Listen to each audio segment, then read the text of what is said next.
7, 6, 5, 4, 3, 2, 1. You'll never have the sacred stone. Oh, this you crazy mother. The Savachi syndrome, I'm telling you, I'm like, well, holy shit, that was crazy. Wait for it. Thick and slick.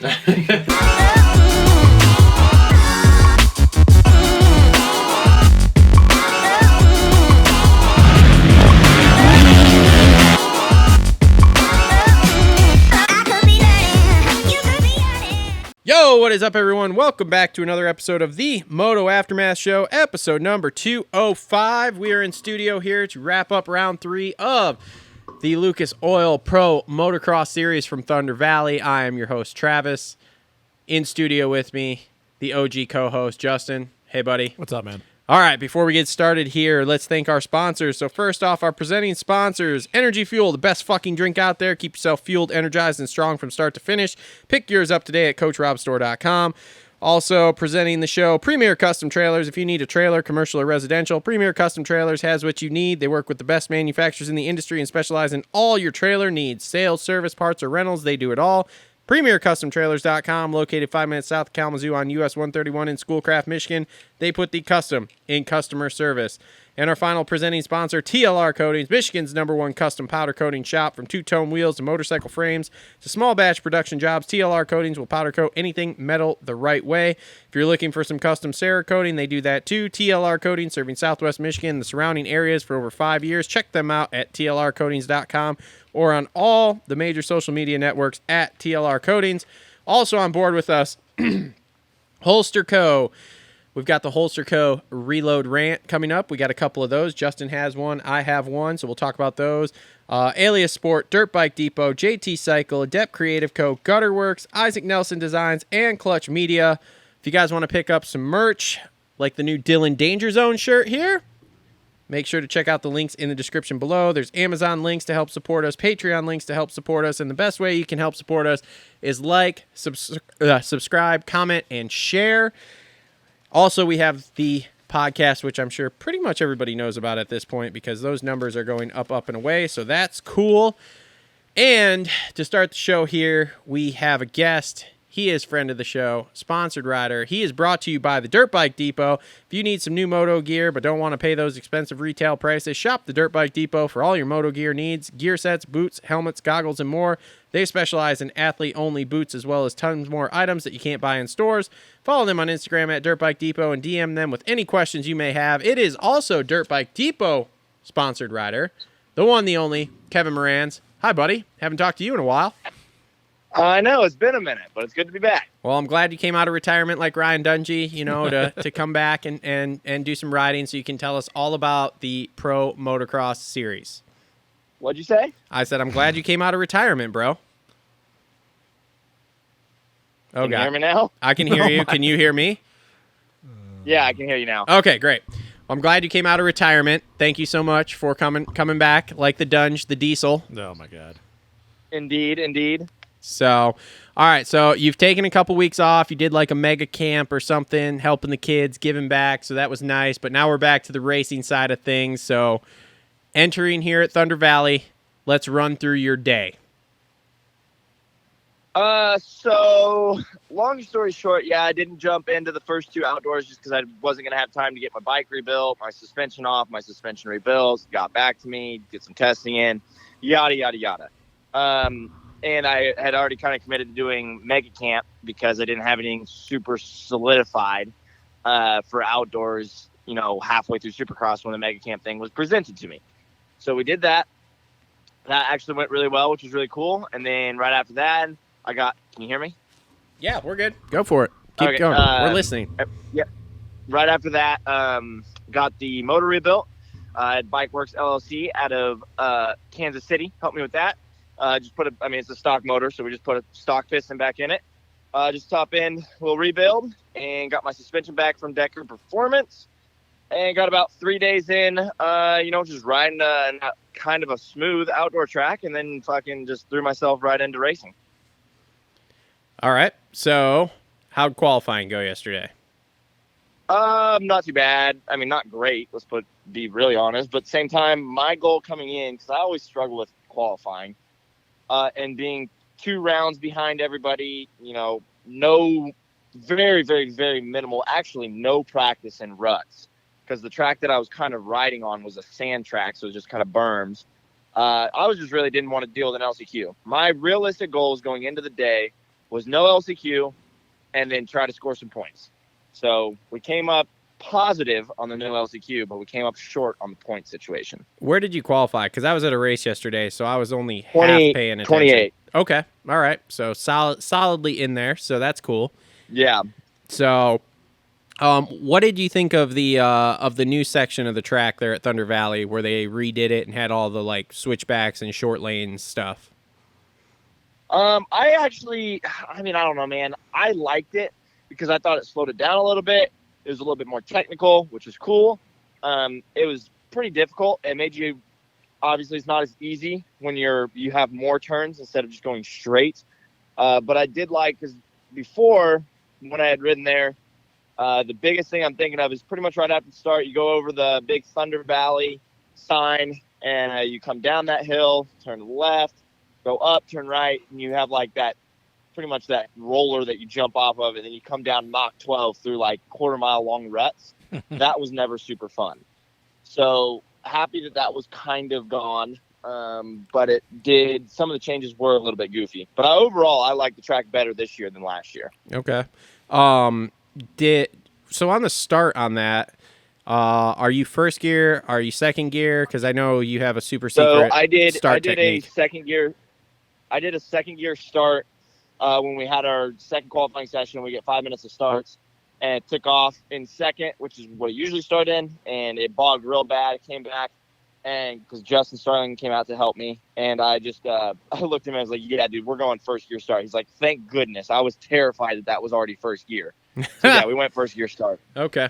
So you definitely notice it even with a stock bike there, that it is down on power a little bit. Lots. Yeah, down on power. At the same time, it's deep and you're going uphill, so second gear is not really the move. Yeah. Do you struggle at all with the altitude being up there, or?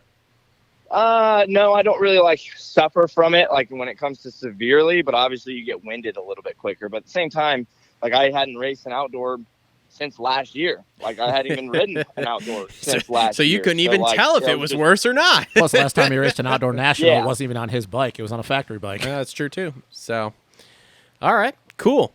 So you and Justin Starling road trip from your place out there for the weekend. So what's the high point plan here? I fly out Thursday, and the plan is to get points. That's big. That's really the only goal at this point, is just getting that top 20 and keep fighting forward. Who's hauling your bike right now? What? Who's transporting the bike for you? Rides Unlimited. So I pretty much worked out a deal with them to transport my equipment. Sweet. Well, you better look forward to riding in the mud this weekend, Kev, because it's raining in Mount Morris all week this week. Can you hear me? Yeah, we can hear you. Can you hear us? Oh, boy. Can you hear me? Yep, we can hear you. Hello? Oh, boy. I think it's on your end. I blame you. Hello? Hello? Hello? Hello? Hello? Yeah, there you are. You're back. I think that's on your end, Kev. We're I'm moving around. I like to walk and talk, and it's not working. Got it. Yeah, I was gonna say my phone is stationary. I can see it across the shop there, so it's not moving. So it's you. I blame you. So did you hear what I said? Rides Unlimited's taking your bike. Yep. Yeah. So they're taking my bike, tent, and some other stuff. That way I can, I'm not necessarily pitting with them. I'm just getting my whole setup to every race. Yeah. How was battling with Jeff Walker yesterday? Oh God. Was it a reunion? Was it a reunion like Buck Bash? Me off, to be honest. The kid's ripping, but I'm obviously I want to be farther ahead than some of the people I was battling with, but at the same time, no time on outdoors. Jeff stepped up his game a little bit, so hopefully we can not have to deal with him anymore, but he was riding good. It's like I told Travis before he started the show. I was like, yeah, that was weird yesterday because at no time ever in the history of outdoors, and obviously Supercross. Say that one more time, you kind of bleeped. I said no time in the history before yesterday in outdoors has your name and Jeff Walker's name ever been mentioned in the same breath. So I was like, oh, that's got to be fun for him. Yeah. Yeah, for real. So, no, it was good. He was riding good. So I just got to get my momentum up in the corners instead of pausing so much in those ruts. Yeah. Well, hey, you made the TV too, because I don't know who was he holding up. It was Tomac. He wasn't yeah. holding them up, but it was funny because I was like, man, I was like, Kevin getting a lot of airtime over the year with Eli. It's really weird. What, did they mention me? Oh yeah, you were in front of him and getting lapped at some point. Yeah, I think Ricky said your name a few different times. Yeah. Ricky's like, oh, there's Kevin Moranz. He needs to get out of the way. I was like, oh god, oh, this is a bad look. That's awesome. Hey, dude, TV time's TV time. Yeah. You see him coming, you see those blue flags, just ride the main line the whole fucking time. Screw them. Just If they're that fast, they can go around honestly, a lot of the times I was taking advantage of it because I knew that there was I think I might have even taken advantage of it when Jeff was in front of me for a bit. Like, once you get those blue flags and you kind of can sense people coming up on you, you know, just give them a little panic rev, then they think you're the leaders, they hop right out of your way. There you go. Bingo. Good. Great move. That is a veteran move right there. Did you go down that second moto? Because you were like up towards 20th, and then you were like 25th or something like that. So yeah, dude, I pretty much started like almost 10th to 15th in the second moto. Okay. And then I had probably one of the worst first laps I've ever had because I got put in so many awkward positions, situations, people going down. I had to dodge them, bad line choices and stuff, and just got shuffled back real quick. I mean, you were consistent. You went 24-24. Kev is consistent if he's not anything else. And he did beat Jeff.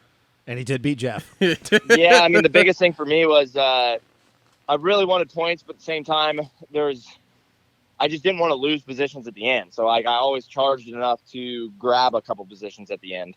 Yeah. I don't know. It was hey, for your first one out here, like, I'm not complaining. 24-24. It's not like the field is like had a bunch of people go out with injuries right now. So say that one more time. Jesus Christ, this is unbelievable. That's fine, man. I said I'm not disappointed because having not rode the first two rounds, you haven't had a lot of time on outdoors, and going 24-24 there. Like, all right, we can work with this. Yeah, like it wasn't great, but it wasn't bad at the same time. Like, I got to kind of be realistic with myself, having zero prep home almost coming into it. Yeah, so, like, I mean, it is what it is. It's kind of doing the same thing Kev always does. Get in, get racing, and then just keep working better throughout the season. Hell yeah. Looking forward to riding in the mud this weekend, Kev, because it's raining in Pennsylvania all week. Raining where? At Mount Morris for High Point, it's raining there literally this whole entire next week.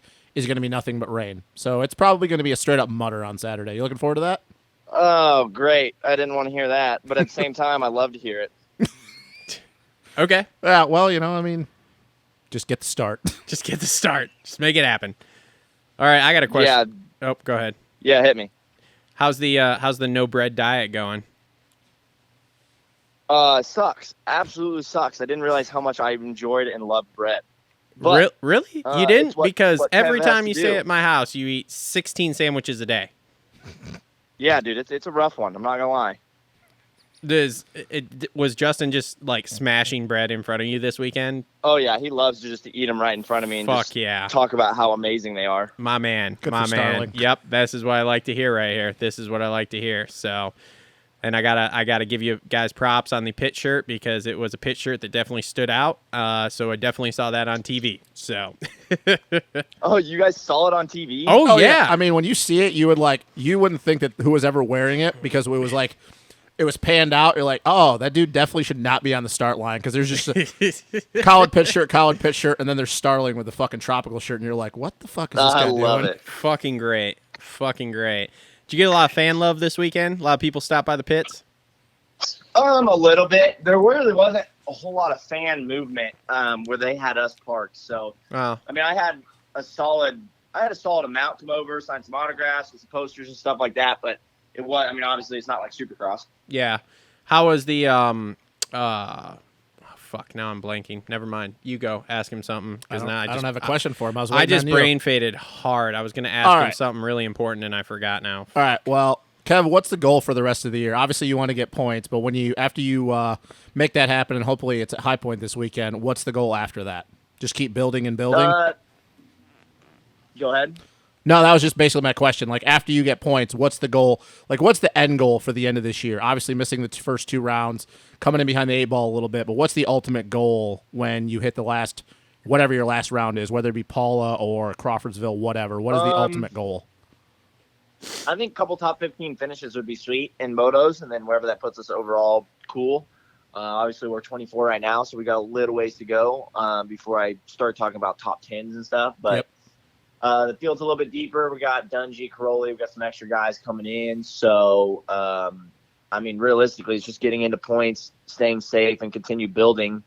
The ways we do that is to get a good start like I did in Moto 2, but stay there this time and then just ride with a little bit more momentum instead of so cut and dry on throttle and brake. Yeah.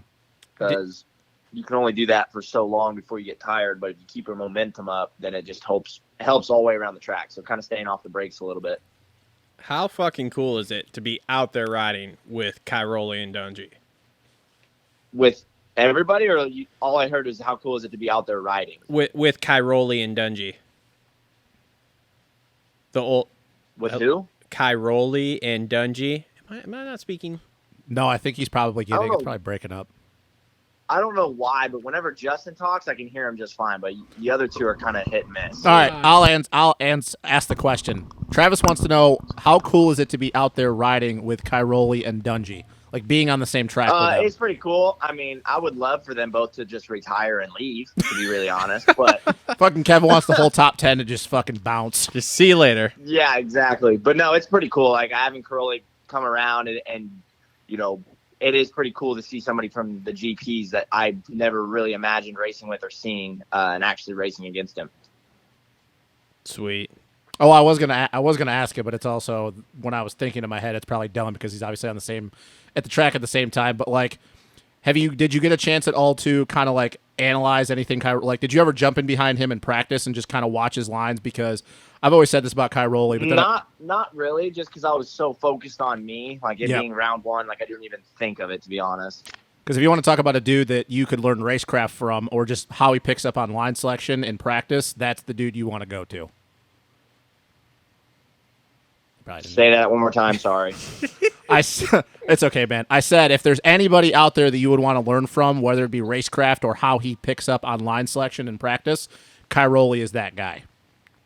Yeah, I would have to agree. I mean, he's very creative. He's obviously a champion of many times. Obviously, he's kind of getting towards the end of his career, but yeah, dude, like very gifted. Yep. Same with Dungy. Yeah. Oh yeah. Oh yeah. Well, fucking Diesel just never makes mistakes. Dungy's just consistent. Goldenrod. Who's the new sponsor on the shrouds? The main one. Tank Masters. Yeah. So Tank Masters, they're out of Orange County, New York. So it's like a commercial and residential oil tank removal company.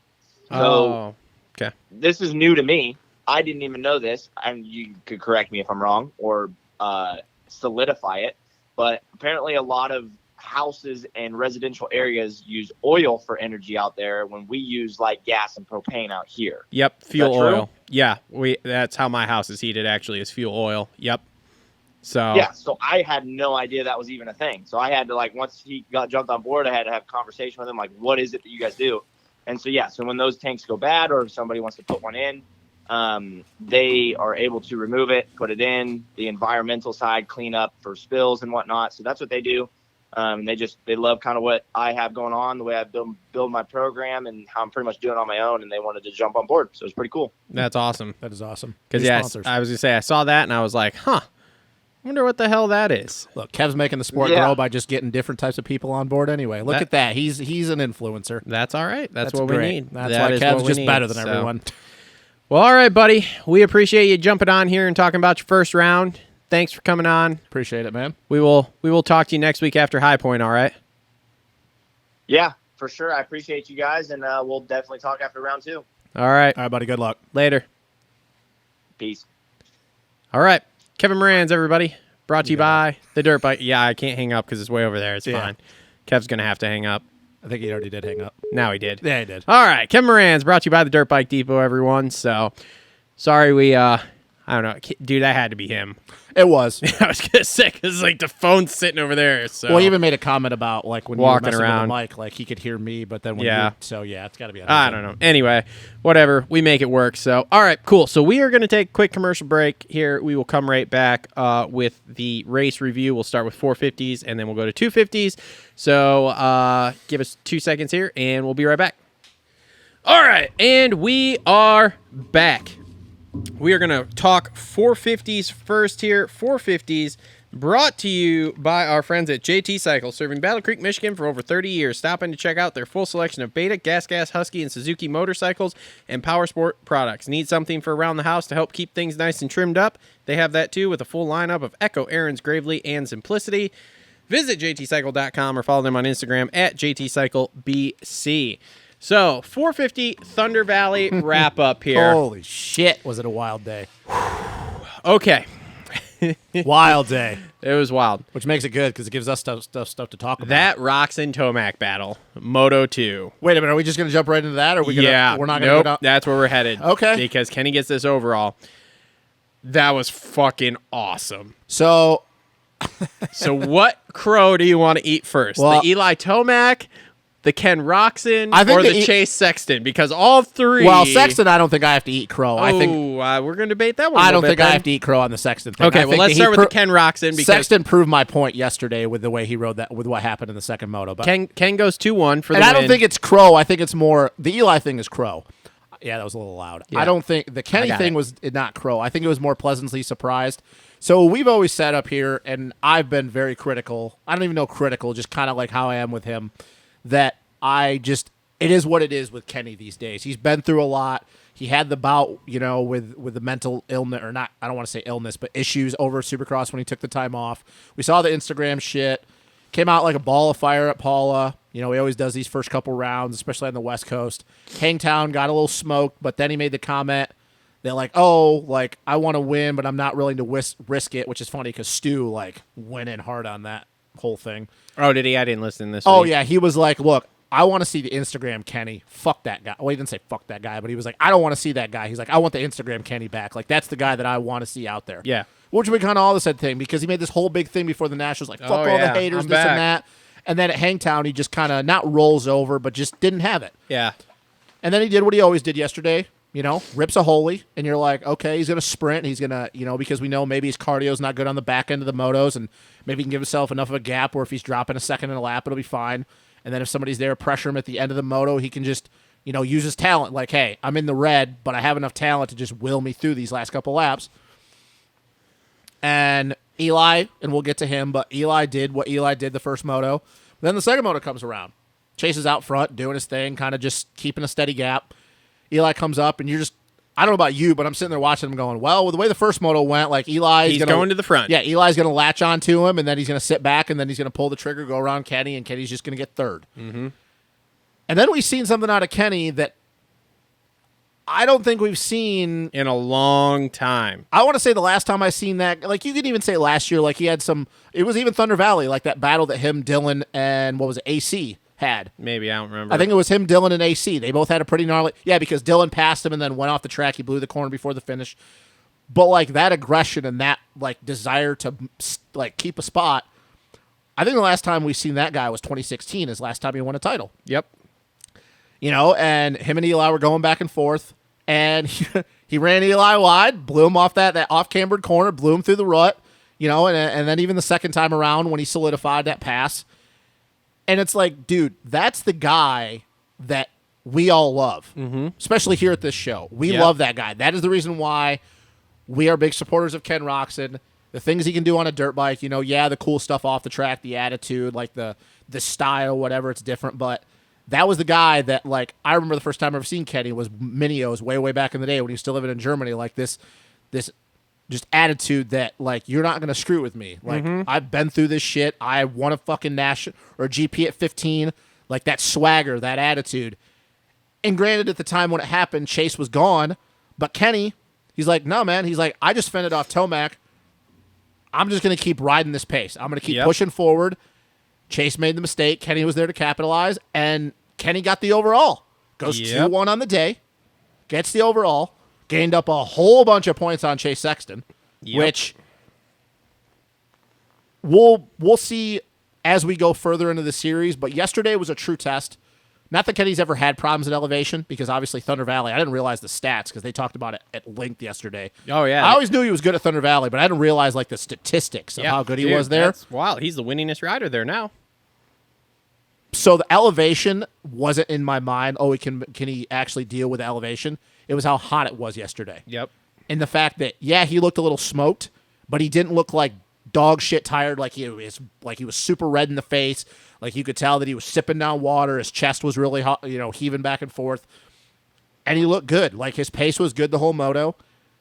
Look, as hot as it was, we're at elevation, and the way he looked after those motos, he didn't look he didn't look like I thought he would look. He didn't look smoked. No. And I think maybe so backing it down at the end of that first, not say the back it down, like Eli passed him, but I don't think he was pushing as hard. He realized like, hey, Eli's just on one. I'm not going to beat him. I'm going to conserve some energy. But that's the thing, though. If that's the Ken Roczen that's going to show up the rest of the year, and I'm not claiming a title now, I'm not doing that. I'm not going that that's not where I'm going with this. But if that's the Ken Roczen that's going to show up the rest of the year, especially with some certain rounds that we know he's really good at, a la Unadilla, where, let's be honest, he's pretty much unbeatable, at least with this group of guys that he's racing. How about Millville? Millville, he's really good. Southwick, he's okay. He's not as good in the sand as most of the GP guys are, so that's not, but he's been good at Redbud. But Unadilla, knowing that, barring a bike grenade, he's going to go 1-1 there. Like, let's be honest. There's nobody that's going to beat him at Unadilla. It doesn't fucking matter who he's racing. Yeah.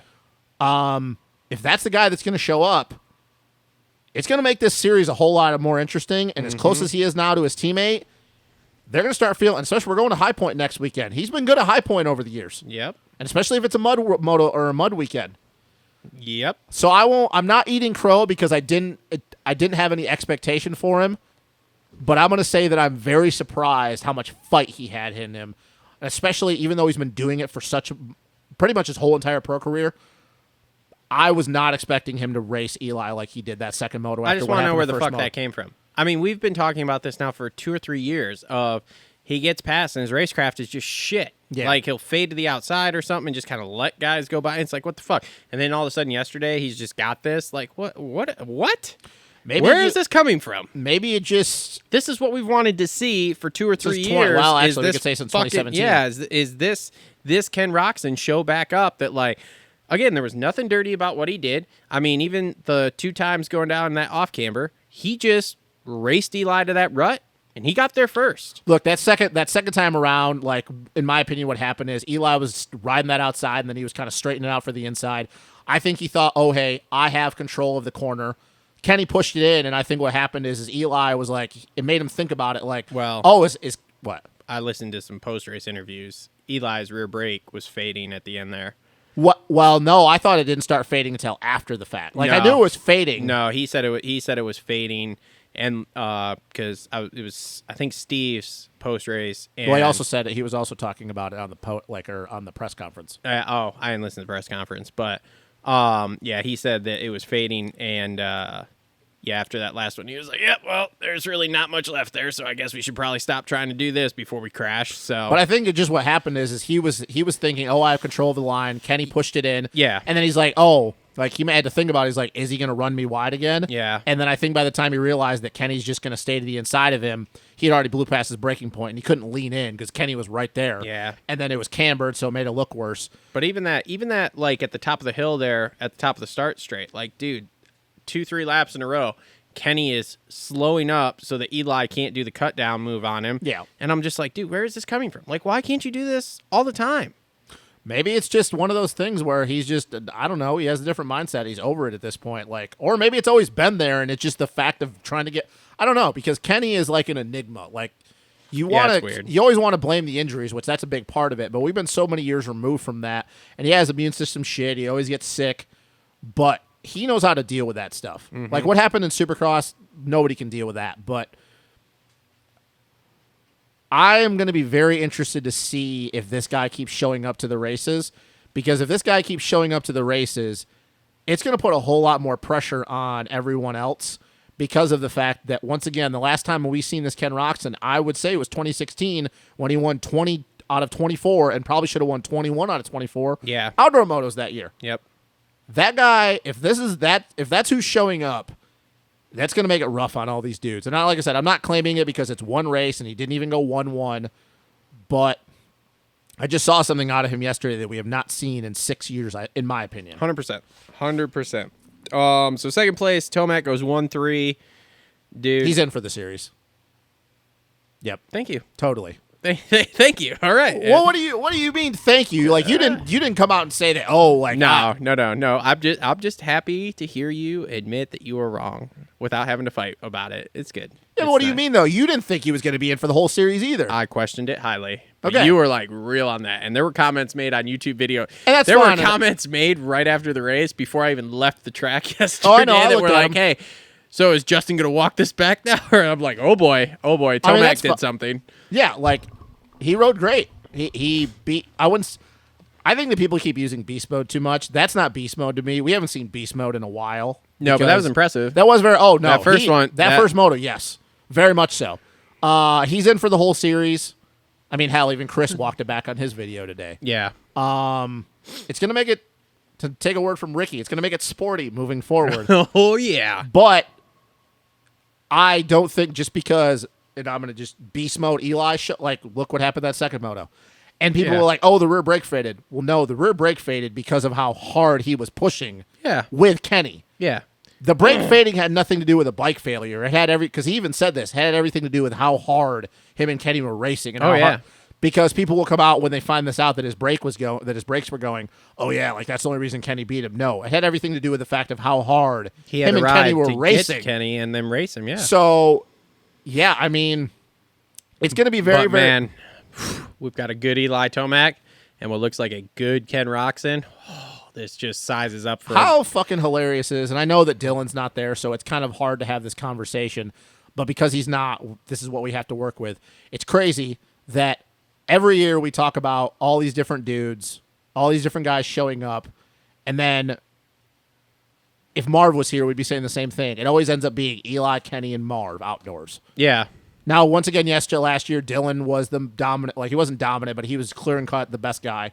Won the title. But it's funny that we talk about Chase. We talk about Anderson. We talk about, how the way Craig's riding, if AC would have been there, so on and so forth.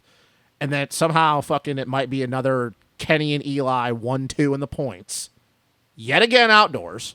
Maybe. It's just- but there's still a third guy. Well, I'm not claiming that either. I'm not claiming that right now. But what I'm saying is I just find it hilarious that we do this every year and then somehow it always ends up being Kenny and Eli. And then if Marv was here, he was always the third guy. Yeah. But yeah, I mean it's going to make it interesting moving forward because the knees, that knee's 100%, you could tell. Oh, yeah. And He's obviously fine. the bike looks good this round. It looked decent Hangtown too. Well, you heard they switched from a hybrid to a full-blown air fork Yeah. Yep. between Moto 1 and Moto 2 last week. So, Yep. yeah, so it was the bike. The GP guys are definitely doing that same thing. They thought they were running hybrid forks, and then they went back to factory spring forks. So Yamaha right now, all over the world, is trying different things with their forks. Yeah. But yeah, I mean, but it also makes it good though because he did what he did in the first moto, and then the second moto, he couldn't get around Kenny though, Yeah. and then he had the fuck up where he thought he had to beat Kenny. But then it's like he made the comment, and you got to watch the press conference, and you could just go to Chris's video without watching the whole press conference. Eli's obviously sitting on the end because he was third, or he was where they placed him. He was the third guy on the table, and Chase and Kenny are next to each other, and the reporter's asking him about that, how he just kind of like, hey, mailed it in, and obviously we knew his brake was going out, and he was talking about, yeah, I thought I just had to beat Kenny to get it, and then like he was trying to like, you could see he was thinking in his brain, he's like, well, how do I make this statement that I thought I had to get Kenny to get the overall, but then after Kenny made that move, I laid up and didn't try to go past Kenny back, and Kenny's like looking at him like this, making this weird face. Chase is over there with that stupid look on his face like he always does. And they're like laughing because they're like, they can see that Eli's struggling with how to like tell people Yeah. what was going through his mind. I was gonna say when he was talking to Steve, he was like, "Yeah, I thought I had to get Kenny," and then I was like, whatever, no big deal," He's like, and then I pull off the track, and Chase is like, "I'm sorry," and I'm like, "What?" Dude, people are though, for the first time in a while, people are actually torching Eli because they like just said he gave up.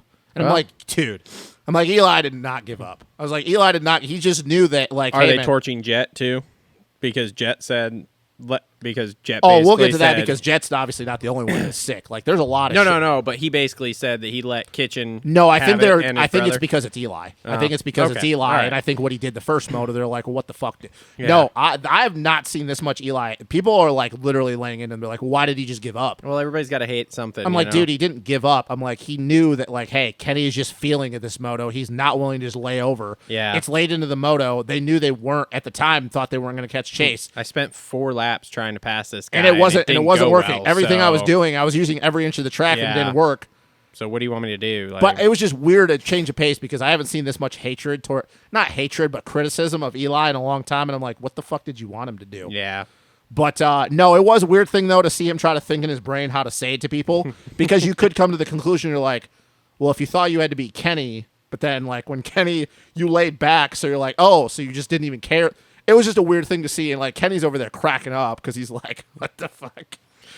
But Glad I don't have to talk yeah, about I'm glad this. I don't have to talk about it. I won the overall. No, man, it was a great change of pace because I think we got a lot of questions answered. Not every question, but I think we have more questions answered after yesterday. We have some clarity. Yes, Tomac will be in the whole season. This Kenny's Kenny's different. here to party. Yep. So that's a positive. And we can move on to third place, which is Chase Sexton goes 4-2 for 3 Yep. overall, third overall. Yep. You want to walk back anything on Sexton, or you're No, still? why would I have to walk back? What would I have to be walk back? Two things got proven. The first moto, when he gets a bad start, he doesn't go to the front. And then the second moto, he was winning and he makes a bonehead mistake again, like he always does. Mental mistake, and it cost him the overall. What do I have to walk back? Everything he did yesterday, he rode amazing yesterday. But both things happened, like I've said about Chase. He didn't get a good start, and he didn't even get on the box. And the second moto, he was literally winning, had it in the bag, and he makes a bonehead mental mistake by instead of anticipating and using his brain. And even Ricky said this because Chase was like, "Oh, the bike just does weird things sometimes." And I guess this was in like their after thing that they do for not NBC, whatever it is. They do like a post, kind of like what they do with Supercross, Yeah. where they go over their thoughts after the motos. And Chase made the comment, he's like, yeah, sometimes like the bike just loads up weird and it does weird things. And Ricky, I guess, I didn't watch it. I was reading that people said this. Ricky just kind of like made a weird face and he goes, no, sometimes he's just not thinking ahead of time. And that's exactly what happened. Chase did not use his brain. He reacted. It's like, dude, okay, you knew you weren't going to get up and over it. You knew the bike's going to load up differently because you're facing it. Even though you're not carrying a lot of momentum when you land into the face, it's going to load up different. And then it pitched him sideways, and he tried to correct, and he landed on his head. That wasn't the bike reacting weird. You literally knew that was what the bike was going to do because you're jumping into the face. He reacted instead of anticipating what the bike was going to do, and it cost him the overall. I don't have to walk back anything. Both things happened yesterday the way I've said about it. Now, if he would have won that moto, then I'd be like, okay. But he didn't. He did what he did in Supercross. He blew it. He threw the overall away. I mean, I'll give you the bonehead mistake, but the starts, he didn't have a good start either one, But he didn't get on the box. and he went to the fucking front. No, he really didn't, though. He didn't get on the box. And he lost a bunch of points to Kenny yesterday. I mean, that second moto, he went to the front for the whole race. But what minus happened- the bonehead mistake at the end, which I'll give you. Okay, you don't Okay. have to walk back that. He went to the front. But what he happened went the by first moto? Eli. He went by Kenny. Okay, but what he happened went the first by moto? everybody. What happened to the first moto? I mean, the first moto, yes, you're Okay. you're not wrong. Okay, so he got by everybody but 3 dudes who are going to be the hardest to get by. But Anderson got just as shitty a start as he did the first moto, and he went forward. Okay. He beat Chase. Anderson went by him by 1 position, but Anderson also did not touch Kenny or Eli. No, he didn't. Well, they caught Kenny. They weren't catching Eli. So, But no, look. I feel like he did yesterday the two things that I thought he would. I've been critical of. I like I said, I will give you the bonehead mistake. And I'll I'll also give you make a that. comment about the YouTube thing. Somebody talks about overreaction Sunday. They made a comment about. I don't think that. Look, if he would have won that second moto, I would be the first person to admit look, I was wrong about him. But I don't think it's overreaction. He did what what you have even said. He did what he normally does yesterday in a situation. And now it's only 4 points to Kenny. He had a double-digit lead Yeah. going into yesterday, and it's 4 points. And yes, you were faster than Kenny the second moto, but now you gave Kenny motivation, and Kenny is the closest he's been in a points battle in a while. Yeah. Well, since last year. Yeah, but the thing though is that last year you could kind of see coming along that Dylan was kind of being the guy that we were going to be. Now Kenny's looking at it, go, well, now I have a guy that has never led a 450 points championship. That's a little bit easier to deal with, and he's younger. Yeah. So no, Chase rode great yesterday, but he did both things that I thought would happen. When he doesn't get a start, he doesn't get on the box, and in the second moto, he's leading. And then he makes a bonehead mistake that cost him. So what was his start the second moto? The second moto? Yeah. It was better than the first. It wasn't a lot better, but it was better than the first moto. I think he was like third coming across the start line. I don't know, man. I feel like he went forward yesterday. I mean, let's face it, any of those guys get a bad start. Well, except for Eli, the first moto. Well, yes, Eli the first moto. That was an Eli Tomac. See, that's the thing is we have to remember what we do. We have to change what happened when we have these conversations, because the first moto, him and Anderson got bad starts, and Sexton didn't get on the box. Didn't Anderson go down the first moto too? No, Anderson went down the second moto. The first moto was when Anderson he clipped the yellow tough block down the start. That stupid crash he had in practice too. Yeah. Fucking just 360. Then Savachi runs into him. Oh shit! Sorry. See, this is like the weird thing that is tough with Sexton, and now Anderson. The second moto didn't do himself any favors, but now it's like you're looking at Kenny and Eli, and you go, "Is the momentum going to shift now?" Because of just, and we like to not try to overreact, but yesterday was a big eye opener, I think, for a lot of people of where Kenny and Eli are, even after 3 rounds. I don't know. I don't think Chase is done yet. I don't think he's done either. He was pissed after that race. See, he can be pissed all he wants, though. But he still did the same thing that he's done in Supercross. Yeah, but what I'm saying is, okay, so you watched it in Supercross, and he was mad, but it was like a different level mad yesterday. There was a different level when he was on that podium talking to Will, about getting third overall and giving up that second. Yeah, he made the comment like, "I'm never going to do this again." Well, I don't fucking. Shut the fuck up on that. Like, Ricky was like, "All right, we're going to hold you to that now." That's a big statement. So shut the fuck up. Like, I don't want to hear about that. But there was a different level of mad yesterday of like that happening. So it's good. He needs to be mad because we're going to some tracks where they favor Kenny and Eli. Yep. And if he better be fucking mad, because if he comes in and he's even a tick off, like I said, a lot of these tracks that are coming up are either Eli or Kenny's favorites, and he better be on point, because if he's not winning. Yeah. Oh, yeah. High Point is up and down for Kenny and Eli, but we go to Redbud. Kenny and Eli are both very good there. We go to Millville. Kenny and Eli are both very good there. Well, then we have Southwick after Redbud. We have Southwick. We have Washougal, Unadilla. Like, dude, you better carry that anger over there, and you better be pissed every time, and remember that feeling, because if you're off a little bit, he's getting yarded every race we go to. Yeah. So that's fine, and he's obviously still the points leader, but Kenny made up a whole bunch of points on him yesterday, and 4 points is a lot different than 10 or 11. Yep. And all it takes is one moto. Yep. So, no, Chase rode really good, but he did the 2 things yesterday that I was worried about, that is why it's still hard for me to see him as the champion. And I could say the same thing when we get to Anderson about what happened the second moto, not the first moto, which is crazy to once again think. Like I said, we could be leaving High Point, and Chase might not even be in the conversation anymore. He's going to be over Eli because he got a bigger gap, but Kenny might be the points leader after we lead High Point, and Eli might beat him both motos.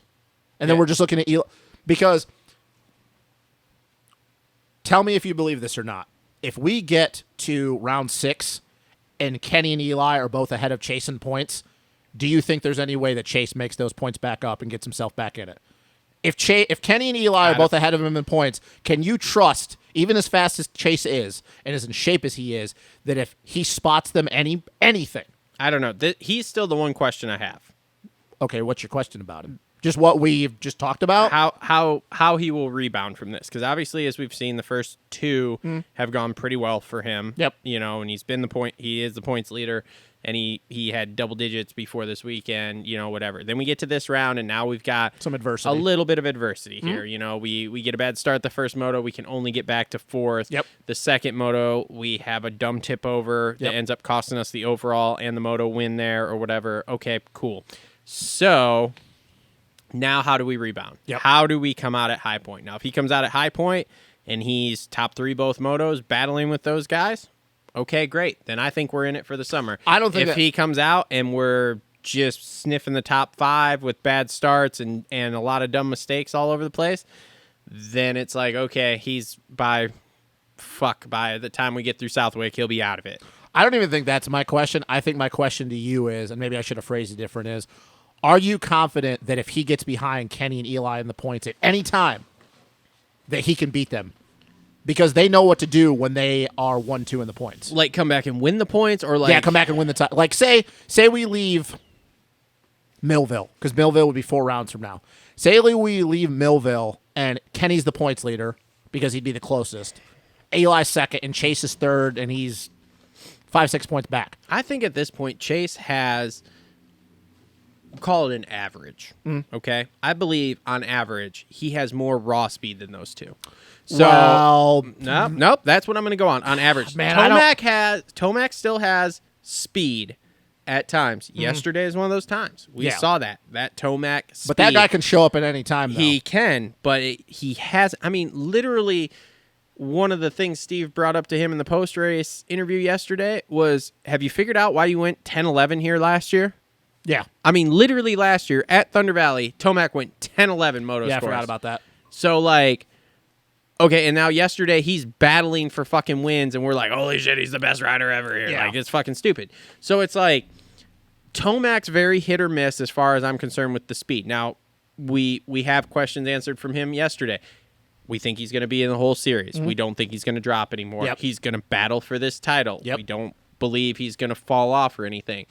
But if you go average raw speed for raw speed, on average, I put Chase ahead of both those because Chase definitely has more raw speed than Kenny. Yeah. Kenny's got that first 3, 4, 5 lap sprint Which speed. if Kenny's getting starts and Chase is 5th, then it won't matter that Chase has more speed because he's not going to catch him. But, well, he didn't catch him that first moto. I'm not going to say that either. I don't because think so. I haven't seen enough motos yet to be proven that he's not. One moto, he didn't catch him. Yeah, no. What I'm saying is that if Kenny rips the holy and he sprints and Chase is worse than 4th, he's not catching him. But that was only 1 out of 6 motos. He hasn't done that. But what I'm prefacing the point, if he gets a bad start, he's not catching him. We know that Kenny hasn't he caught him, but he's been right behind him. Okay, but he's See, that's the thing though. That's why I'm making this point, because we have to talk about this with Chase. Chase's starts, like I said last weekend, he's not going to get good starts every weekend. Which yesterday his starts weren't as good because we're only going off the information we have. We're not as good as the first 2 rounds. The first 2 rounds, yes, because he started in Kenny's area. Yeah. Yesterday, when Kenny ripped the start and Chase was worse than 4th off the line, he wasn't even close to him. He didn't catch him. What I'm saying is that I can bank on the fact that Kenny's going to be 1 through 3 off the start. Yeah. Pretty much every moto. I don't know where Chase is going to be. Like I said, if Chase goes to High Point and Kenny rips the holy and Chase is 7th off the line, he's not catching Ken unless Ken crashes. I would be willing to guarantee that. So, yes, he has more raw speed on average than Kenny, but because I don't trust Chase's starts the entire year, I don't think it'll matter a lot of the times. Because you can guarantee Kenny's going to be up front at pretty much 90% of these motos from here on out. Unless for all of a sudden, some reason, he gets sick again, which is obviously always a possibility. But if Chase is getting 6, 7 place starts, I can't bank on the fact that if Kenny rips a holy, he's going to catch him. So I do agree with you on the raw average speed, but I think that that's going to be nullified at some point this year if Chase keeps getting 5th, 6th place starts. It could be, but I don't know. So, like I said, I'm not on that train yet. I really want some more data on Chase here because I do feel like there has been a step taken even since Supercross. Yeah. In Supercross, as bad as that was better than what he's been the last year to whatever. Anyway, in the 450 class. So this, I feel like now we've taken another step since Supercross even. And so, I don't know. We'll see. I think the ultimate question you got to ask, and obviously we're only 3 rounds in, so it's a dumb question to even be talking about, is do you trust Chase enough if it comes down to the wire to be battling the likes of Ken Roczen or Eli Tomac for a 450 championship outdoors? Well, I don't trust him mentally. I don't know. I mean, because physically, we don't have to. We know what his physical gifts are, but mentally, I think it's a lot tall. of steroids are his physical gifts. All right, Yeah, no that shit. fucking dude's ripped. Oh yeah, a lot of. That's a big dude there for a motocrosser. Yeah, I know. the mental side of things is what my biggest question mark with Chase is. And I just don't know if I could say that I trust him to be in a battle with Kenny and Eli the entire summer. Yeah, I don't know. We'll see. But look, here's the thing. The speed is not the issue. Here's the thing. Here's the thing I've said before, and I'll say it again. At some point, everybody has to they either figure it out or they don't. And I feel like he is getting closer to figuring it out than not figuring it out. But he has to figure it out soon, though, because like you made the point of that, this is his third year now. Yeah. And if you don't figure it out within the next 2 years, it's okay. It's like Austin Faulkner in the 250 class. Okay. Now Faulkner, he is going a different direction. I don't think he's got it figured out, and I don't think he's going to. yeah, I think that he has a lot to do with his program because obviously he's not taking steroids. I was going to say, which is super ironic because these two basically graduated from amateurs the same time. They were basically racing amateurs at the same time. And the wild thing is up until about 2 years ago, you could even talk about the titles that Chase had. Faulkner was better than Chase as of 2 years ago. Oh, yeah. Well, that's the wild thing to think about this. Yeah. 2 years ago, even though Chase had 2 titles and Faulkner didn't, if you line them up next to each other in an outdoor track or a supercross track, and you just said, I have one race, who am I going to pick? It's going to be Austin Faulkner. That's the wild thing about this. That was only 2 years ago. Oh, yeah. That's what's crazy about it. Yep. So, no, I think the ultimate question you have to ask about Chase is do you trust him against the likes of Ken Roxon and Eli the whole summer? Now that we kind of have an idea that they're both going to be here for the long haul. Look, we're going to find out, okay?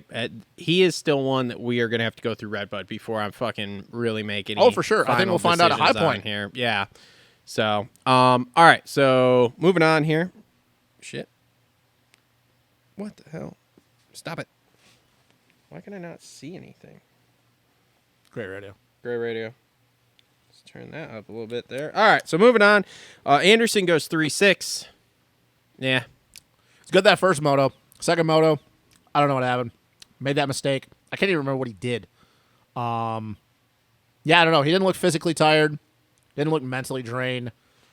I don't know. I don't know what happened to that second moto. I think the outdoor guys just never smile on him. Like, he got that overall. He wins some motos here. He's fast as fuck. Because, I mean, that first moto, him and Chase started around the same time, and Chase closed on him, and then Ando inched away from him. I was going to say, in my opinion, it's shit starts, and then the moto gods in outdoors just, they don't want to give it to him. Yeah, he had a weird day all day. For making that mistake where the front end knifed in that off camber when Joey tagged him. Yeah. Him clipping that fucking yellow block going up the start straight. No, it didn't knife. His rear wheel got outside the rut, and they spun out. Well, no, when he started to lean into the rut, he got out of the rut, and then the back end came around on him. So yeah, like, I don't know, man. Because it's the speed is not his, it's just dumb, which is weird because he hadn't had dumb moments up until that second moto yesterday through 3 rounds, but speed's going to be there. I still think he's going to get more moto wins this year. It's just now he's lost so many points that second moto that he's kind of already out of it. He just needs to do the same thing he was doing in Supercross. Just go for wins. Which if he does, he obviously has the speed to win. Yeah, he does. I mean, he could win any moto at any time. I still think he's going to win more motos this year. I think that the points now, unfortunately, might be a little bit too far off, especially once again with where Kenny and Eli are now trending upwards. And not to say Ando trended down yesterday. He kind of stayed in the middle. It's just that second moto, he didn't do himself any favors. Mm-hmm. Fifth place, Cairoli goes 5-4 for fifth. 3 straight starts, man. 3 straight hole shots. He has his starts figured out. Which he always kind of has. Cardio's getting a little better. Still not where it needs to be.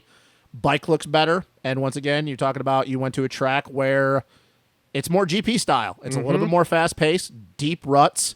Them adding the technical sections definitely helped him because you obviously have to use your brain of, hey, connecting the track. It's really funny that a veteran like him, I'm watching him yesterday going, the more of these he does, and he runs up front and learns that pace over here, and they work on that bike a little bit, like, it's only a matter of time before he's going to start popping off wheels. Oh, he's going to. Because they say, High Point's his last round, but let's be real. Well, that's the post-race I heard. That's it for right now. He wants to do more, but he said that's all they've got for right this second. Look, Aaron is struggling hardcore right now. Dungy is being where we thought Dungy would be. Yeah, the first round was a flash in the pan. Yeah, we'll get to those here. Yeah, so I'm sorry, unless they're calling up Marv, which I think they should have done anyway. Dude, they should bring Marv out for a High Point just to win. He probably would. I know. Fucking really good at High Point. They're not. I just cannot see them being like, hey, dude, the only dude that is getting starts and even sniffed the front since Paula is Cairoli. They're just going to be like, nah, sorry, we don't have anything for you. I would be shocked if we get to Redbud or we get to week before Redbud and they're like, oh, yeah, Cairoli's going back home. I just don't see it. He's the only shining light right now. I probably will get on and roast KTM USA if he is not at Redbud. It's dumb. And now you're talking about, once again, now you're going to High Point this weekend, especially if it's a mudder. You're talking about even more Euro track because the ruts are even deeper. They're tackier, especially if it's mud, all off cambered. Then you go to Redbud. He's already been to Redbud before. And then what do we have next weekend? A fucking sand track. Mm-hmm. And then we go to another hard pack sand track. Hey, it doesn't matter. He runs the scoop everywhere. Yeah. But he it's ran the like, scoop dude, this weekend. Dude, it's like if I'm looking, he'll fucking run the scoop this weekend even if it didn't rain. Yeah. But you're looking at, he's got to be going there, dude. These next 4 rounds are like my tracks. Yeah, I don't know if they don't take him. They're dumb. Roger and Ian, I have never said this about them. They're fucking stupid. Whoever's the one making that decision, which is pretty much Roger.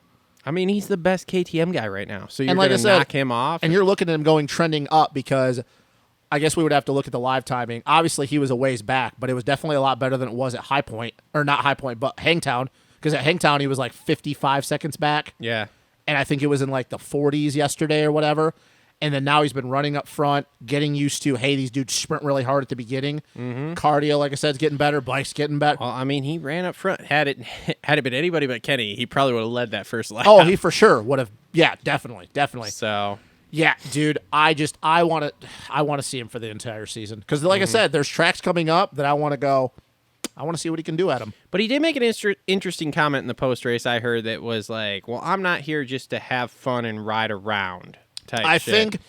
Which it's like, okay, I understand, but I mean, in 3 rounds, you've gone from like, holy shit, is he really going to be able to ride over here on this bike? Because the bike looks horrible. He's not doing well. Like he's, 7th overall or something. Yeah. To now he's going, 5-4 for 5th and like hole shotting and leading. And it's like, okay, he can do this.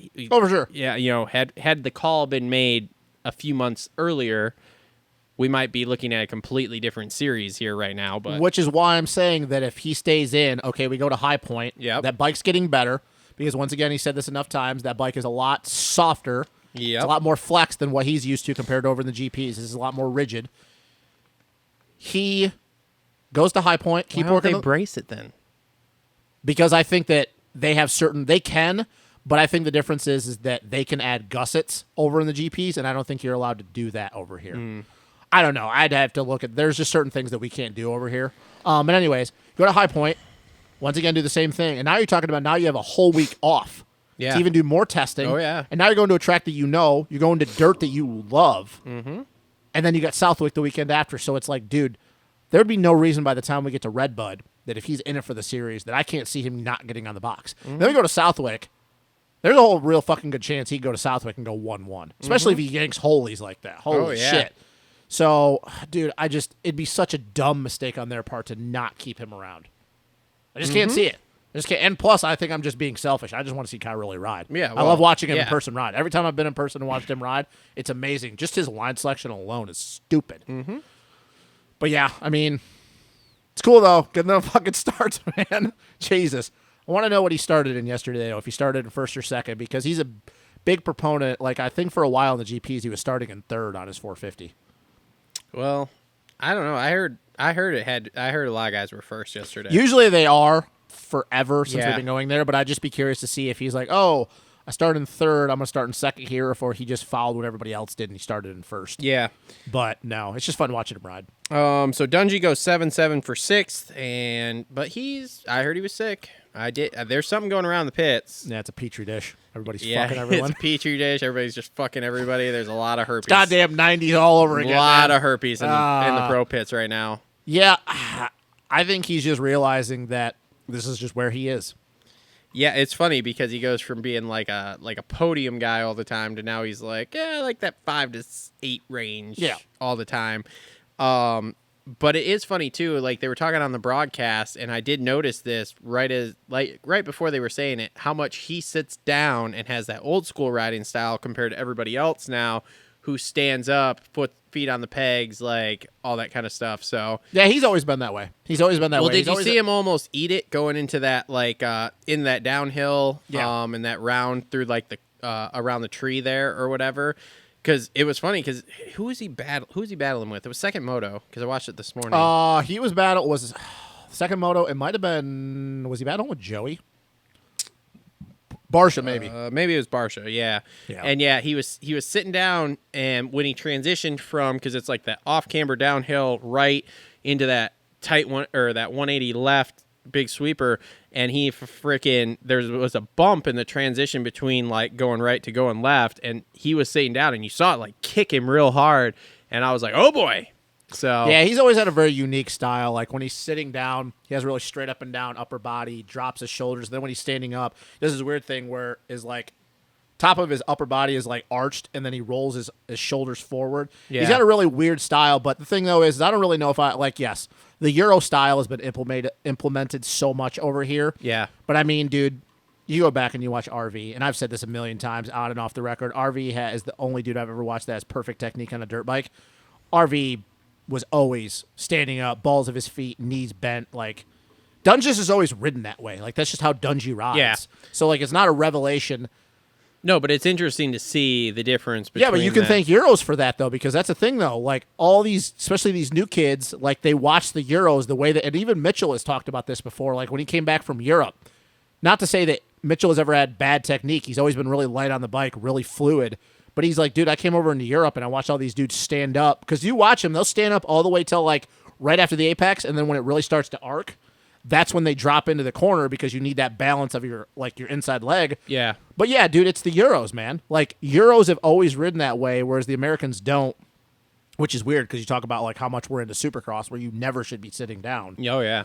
But yeah, it's a Euro thing. Like all our guys watch the Euros the way. I mean, look at the way Hurling's fucking rides. Oh, yeah. He never sits down. Like literally never sits down. Mm-hmm. And I mean, well, look at Kenny though. Same thing. And like people like to talk about how Eli invented that whole thing. I'm like, dude, what the no? Like Eli did not. No, stop it. It's fine. So Barsha goes 6'8". Was sick apparently. Sick and bike changes. They brace that frame. I mean, it's got to be. They stiffened it up. It's got to be a thing, though, because like he was a lot better yesterday than he was the first 2 rounds. He was. And he didn't really, the post-race I listened to, he didn't really have an answer for last week. All he outside said of being sick? Yeah, and he said the bike changes they made, so. I mean, you would have to think that it's not bullshit, though, because he was 10 times better yesterday than he was at the first 2 rounds. Mm-hmm. So it's got to be. It's a petri dish of everybody fucking everybody I in the pits. know, dude. We're going to get to that when we talk 250s. They quit having orgies in these motorhomes. MX like, orgies. What? That's why McGrath showed up to the first round. Yeah, exactly. Dude, Shane goes 12.5. That first moto was fucking good. Was it the second moto he got 5th or the first moto? Yeah, the second moto. 12.5 for 8th overall. I mean, dude, Husky. Like, what the fuck? Stop yanking Shane's. Just stop. You need to sign him for the rest of the season. There's no way he doesn't go. Like they keep acting like, we're looking at him until High Point. It's like, who are you gonna have? Dino's not coming back. Oh, and apparently Dino's training right now, but I don't think he's ready to fucking ride yet. So apparently, and Chris talked about this. Did you know that Malcolm? Like, I don't think the plan was ever him to ride outdoors. He hasn't even had surgery yet. He's just letting it. So I think it was a sham. I don't think he was ever planning on riding outdoors. I think that was bullshit. Yeah, maybe. I don't know. So who are you going to have? And Shane just goes out there and gets 5th. And we sat up here and did our preview show and like, yeah, if Shane gets 5th, like a lot of things are going to have to fall into play. No, dude. He just straight up got 5th yesterday. Mm-hmm. Like he was having pressure the whole entire moto and he just got 5th. Yep. So, yeah. That was a good ride for him. If you're Husky, dude, stop doing that. Like, you're signing in for the season because who else are you going to have? You don't have anybody. Your team is like all IR right now. It's fine. It's fine. He was really good though. He was very, very good. Lot, and I like it. Like I like Shane.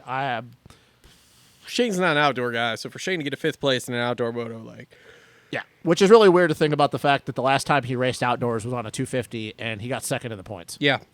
So, Savachi goes 8.9 for 9th. Almost had Dungy that first moto. Almost. A lot better than I thought. that knee's coming around a lot quicker, and I'm telling you, if he keeps building in that, and he keeps getting more trust in that knee. Yeah, he'll get better and better. He's gonna be hovering around that top 5 pretty soon. It's just that, and he even made mention about hey, I was super nervous about going out and riding because even though I thought the knee was good, I had those flashbacks of what it felt like to dab it, and he was scared. I guess when he came into that first round, he was legit scared. Hey, dude, am I gonna dab? So I guess that's why he wasn't there at the first round because he rode press day, and I think he hooked it once. And he's like, it doesn't feel super bad, but I think all those things were creeping in his mind. He's like, oh boy. Mm-hmm. So, yeah, I'm pleasantly surprised. And if he's already where he's at right now, like I said, he's only going to trend upwards. Yeah, for sure. So, okay, so here's a person. Marchbanks goes 9-11 for 10th. 9-11. 9-1-1. Marchbanks. He's a 450 guy, right? Yeah, but so I was a little worried about him melting in the heat yesterday too, but here we are in the same spot we've been, so. Have you noticed through the first 3 rounds, this is literally what he's done both motos. He's been either 8th or 9th the first moto and 11th or 12th the second moto. Yep. That's fine. fine. If that's what you're doing all year, that's what you need because your fucking teammate just ragdolled himself in that first moto. I mean, my thing is you look at that, you look at the guys ahead of him. Who's he going to beat? Who's he going to beat? Yeah. Who's he supposed to beat? I mean, you've got legend. Well, not legend, rookie sensation, new sensation. Here's the thing: outside of Shane, all the guys that are beating him are champions. Yeah. Well, no, Shane and Savachi. Oh yeah, Joey did beat him. But still, though, you're talking about 2 guys that have been battling for titles their entire. So it's who's he supposed to beat? Who's he supposed to beat? Because every guy in front of him is either an established champion or won a championship, or guys that have been battling for championships their entire career. So who's he supposed to beat? Yeah. So I think he's slicing in right where he's supposed to be. The thing though, that if you're him and it's not, I don't want to rain on the parade because I think he's doing better than I would have expected. The thing though that you got to think about if you're him though is. There are a few guys missing. So it's if those guys were to come back. Yeah. But then again, who's missing that you're gonna fucking beat here? You're gonna beat AC? Yeah, when he crashes. Okay, so AC, you weren't gonna beat Mookie outdoors. Okay. You're not gonna beat Dylan. Mm-hmm. You're not gonna beat Marv. You wouldn't have beat Coop. Mm-hmm. Okay, so who else? I highly doubt on that bike he would have beaten Ansty.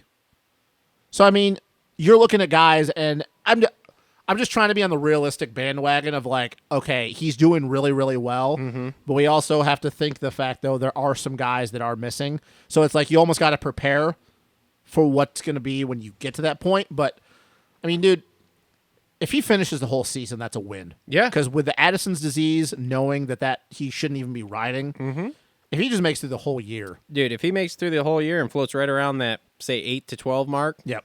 I think that's a win. And if he's beating his teammates, so. Well, that's the thing, too. AP, 11-10 for 11th. I mean. This is not going well. Yeah, but we talked about this. What? At what point does Raj pull the plug on him, though? But I mean, what are you going to do, though? I don't know. That's the thing, though. I don't know. You're talking about, not firing him? Or not firing him, but, what do you mean pulling the plug? Yeah, when does he get fired? Well, does he have another year on his contract? Or I think so. 1 year only? No, I think it's 2. How soon before they fire? You think they're trying to buy him out like they're trying to buy Volan out of his contract right now? Because they're just well, fuck it, it's not working? I don't think that Rogers being that hasty. I think now if we get to round 8 or 9 and these are still his results, then this is a different conversation. Because once again, we have to remember the fact is it's bad. It is bad. It's not great. But could we have did we really expect it to be any better though? There's no way who was he going to... Did we expect it to be any better? No. I don't, man. Did KTM sign him to fuck around in 10th? Okay, so here's the thing, though. You have to think about, do you believe that he would be there had he not gotten hurt in Supercross? I don't know. Because I don't think he would be, because... Supercross wasn't going well. Well, he got second, though. What did he do in the first round? He was top 10 second, and then he got hurt. Yeah. Okay, so he made, 3 rounds? He got a podium already. But it's I'm looking back to the way he was last year, and there's no reason to think that he wouldn't have been the same guy, just on a different bike. So I think that they're trying to be realistic, but yes, I think that if you get to the 8-9 round mark and he's still doing this, then there's got to be that tough conversation hey, man, you're not improving. Yeah. What's the deal? Because then you got to look at maybe it's not even, I mean, it's partially his program right now, But maybe it's also he's just realizing something that we were all nervous about too. Is KTM the right fit for him? Mm-hmm. Because, I mean, dude, you have Antonio Cairoli, 9-time world champion, 7-time 450 champion. Ryan Dungey, fucking whatever, 9, 10 championships he's won in between 250 outdoors. And then you have Aaron. I love Aaron. Aaron is a bad dude on a dirt bike. Those three people do not fit together. Aaron, in my opinion, is a great second or third rider on a team. He is not who you build a team around. Man, no, you don't build a team around him, but like I don't. Last year, if Dylan would have not been the guy on that team as teammate, Aaron, dude, he was in top 3 in points outdoors in 450s last year. It just didn't look as good because his teammate was a champion. I mean, I don't know. It's okay, but it might just be the team thing. I think at some point that's also got to be a conversation that's to be had is maybe he's just not all about the suit and tie, like. Which we talked about. We called it. So doing a little bit of hypothetical silly season, what team suits him best? Because there are teams that suits him best. It's just not an Austrian brand team. I don't know. I mean, I feel like Honda's too suit and tie for him too. Yep. Kawasaki maybe, because I mean Anderson says they're pretty loose over there. Like Yep. he's pretty okay. So maybe Kawasaki. And then you got Joey right now, and the fact that they even have him. And as much as I love Joey, he's notorious for being hard to work with sometimes. Yeah. I mean, Dude, maybe Hep Suzuki, bro. That's a fun atmosphere. that would be. I mean, they're drinking twisted tea after the races, hanging out. So God. I did notice that. In Hartranft's interview from last weekend, he was drinking a twisted tea with weed. I think they have to. I think it's a sponsorship obligation. Yeah, but do you wonder if they're actually drinking twisted teas or if there's just water in there? I don't know. Because we know that with most shit, when you're drinking it, it's water. Yeah, I'm not sure. No, actually, you know what? I bet they're actually drinking twisted teas. I bet they are too. Good for those guys. Yeah, but anyway, so yeah, I don't know, man. Honestly, yeah, I see him. If he's going to be the main guy on a team, Hep Suzuki would be the team. Or Moto Concepts. Moto Concepts, yeah. I mean, Mike Genova's a pretty loose guy. Yeah. But I think AP likes outdoors too much to go to like a Moto Concepts. Yeah. Because Moto Concepts, he's only running World and AP likes to suffer. Whatever. So yeah. So I think the Hep signing would be really good for him there. I think the last thing I'll say about AP before we move on is just give me 3 or 4 more rounds and then I'll come back to it. He could go to Gas too. Yeah, but how's he gonna do that with Barsha? Because Gas is fun. Yeah, but I thought Justin doesn't want another team. Doesn't want a teammate. I don't think Justin's going much beyond this year. That's true. That's another thing. That's another thing I got to think about. Yeah. So anyway, so I think that's where you could slot in and be okay. But yeah, but the KTM experiment here is not going well with him. It's not, and I don't see it getting better. No, and you also got to think, dude. If I'm him, I don't know how much money he's getting paid. He's probably making less money than he did at Star. Yeah. With all the shit that's going on around KTM right now, if I'm him, with how much next year is probably going to be really fucking weird in the semi, I probably wouldn't even want to be there. Because I'm going to tell you what, KTM pits in 2023 are going to be weird. It's going to be a weird vibe. It's going to be a very fucking weird vibe. We like to bash on what happened with the whole failed Butler Brothers thing. Red Bull KTM, I'm sorry, is not going to be a fun place to be next year. Nope. Because none of them know what the fuck's going on. Nope. And you got a guy in Cooper Webb who's supposed to be your main guy that probably doesn't even want to be there. Well, we know he doesn't want to be there. Mm-hmm. So, yeah, that kind of sets the tone. Yeah, if I'm him, if I'm just him, I'm like, dude, buy me out of my contract. I'll go somewhere else. Fun times. Because why would you want to deal with that bullshit? Mentally, when you're going in there and your teammates, you're not even fun to be. Because him and Cooper are actually friends. Yeah. They've been teammates for a long time. They've known each other for a long time. You're like, why would I want to be here when the vibe's not? Because AP is a vibe guy. Why the hell would he want to be there? Mm-hmm. So if I'm him, yeah, now that you say about the buying out of the contract, I didn't even think about that. I'd be like, dude, just buy me out of my contract. I don't even want to be here. Who the fuck do they go with then? That's my point. Like, who do you got? You almost have no choice but to give Marv a deal again. Because Coop, I hate to say it, is probably not going to do shit next year in Supercross because he doesn't want to be on the team. Mm-hmm. You don't have another person in the pipeline that's coming off the 250s that you're going to sign. Dude, Cooper Webb's on fucking maternity leave right now. This is the most ridiculous thing I've ever seen in my life. Maternity leave or paternity leave? Maternity. Yeah, if they're calling it maternity leave, they're a bunch of dumbasses. It's paternity leave. That's what I'm calling it. It's Okay. maternity leave. Okay, yeah, He's on no, maternity leave. that's my point. Like, dude, KTM is not going to be a fun place to be next year. Like, I wouldn't be surprised if we go to the races next year and the whole 10 is GP style and it's just closed to the public. You can't even get in there Maybe. We'll see. because you got fucking Roger who's going to be yelling at everyone. You know what? We've been talking about it with Team USA for a long time. Maybe it's the same thing with KTM. Maybe it's just time for Raj to go. It is time for Roger to go because he's getting cranky in his old age. I love Roger DeCoster to death, but he is a cranky bastard. You ever seen a KTM guy with a vlog on YouTube? Nope. Nope. Fuck you guys. Yep. All right. Dude, can we talk about Craig's first moto ride? He goes 10-12 for 12th overall. Dude, his yesterday 40th to 10th. his results yesterday were not indicative of how he rode. No. Especially that Fastest first moto. qualifier. And then he even goes into the pits and comes back out Yeah. and works his way forward. And worked up to 10th. There was at some point, when he went into the pits, even Weege and RC were like, wait a minute, didn't he go into how is he already 12th? He went into the pits. He went into the pits. Yeah. Yeah, no. That was I don't know about you, but I'm here to say it. Craig's the real deal. Like, we knew Dude, he is. he is the real fucking deal, especially going from 40th to 10th. Dude, I didn't even need to watch him ride the second moto to know that He might revitalize Husky next year. I'll be honest with you, he might be the main guy on that Husky team next year. I know that Malcolm had an insane year, but dude, if Christian really is this good on a 450, we can say what we want about Christian off the track, but no, if he has any haters, they're gone now. Because through 3 rounds, he has been good. Yep. And yesterday was a very underrated ride. Especially, once again, we didn't know how he was going to be in the heat. Not that Christian's program has ever been super loose, like he's always been in shape. But yesterday was a perfect, test, and he passed. Yep. So, yeah, no, he's going to be where he's going to be the entire year. There's no reason 100%. not to think otherwise. 100%.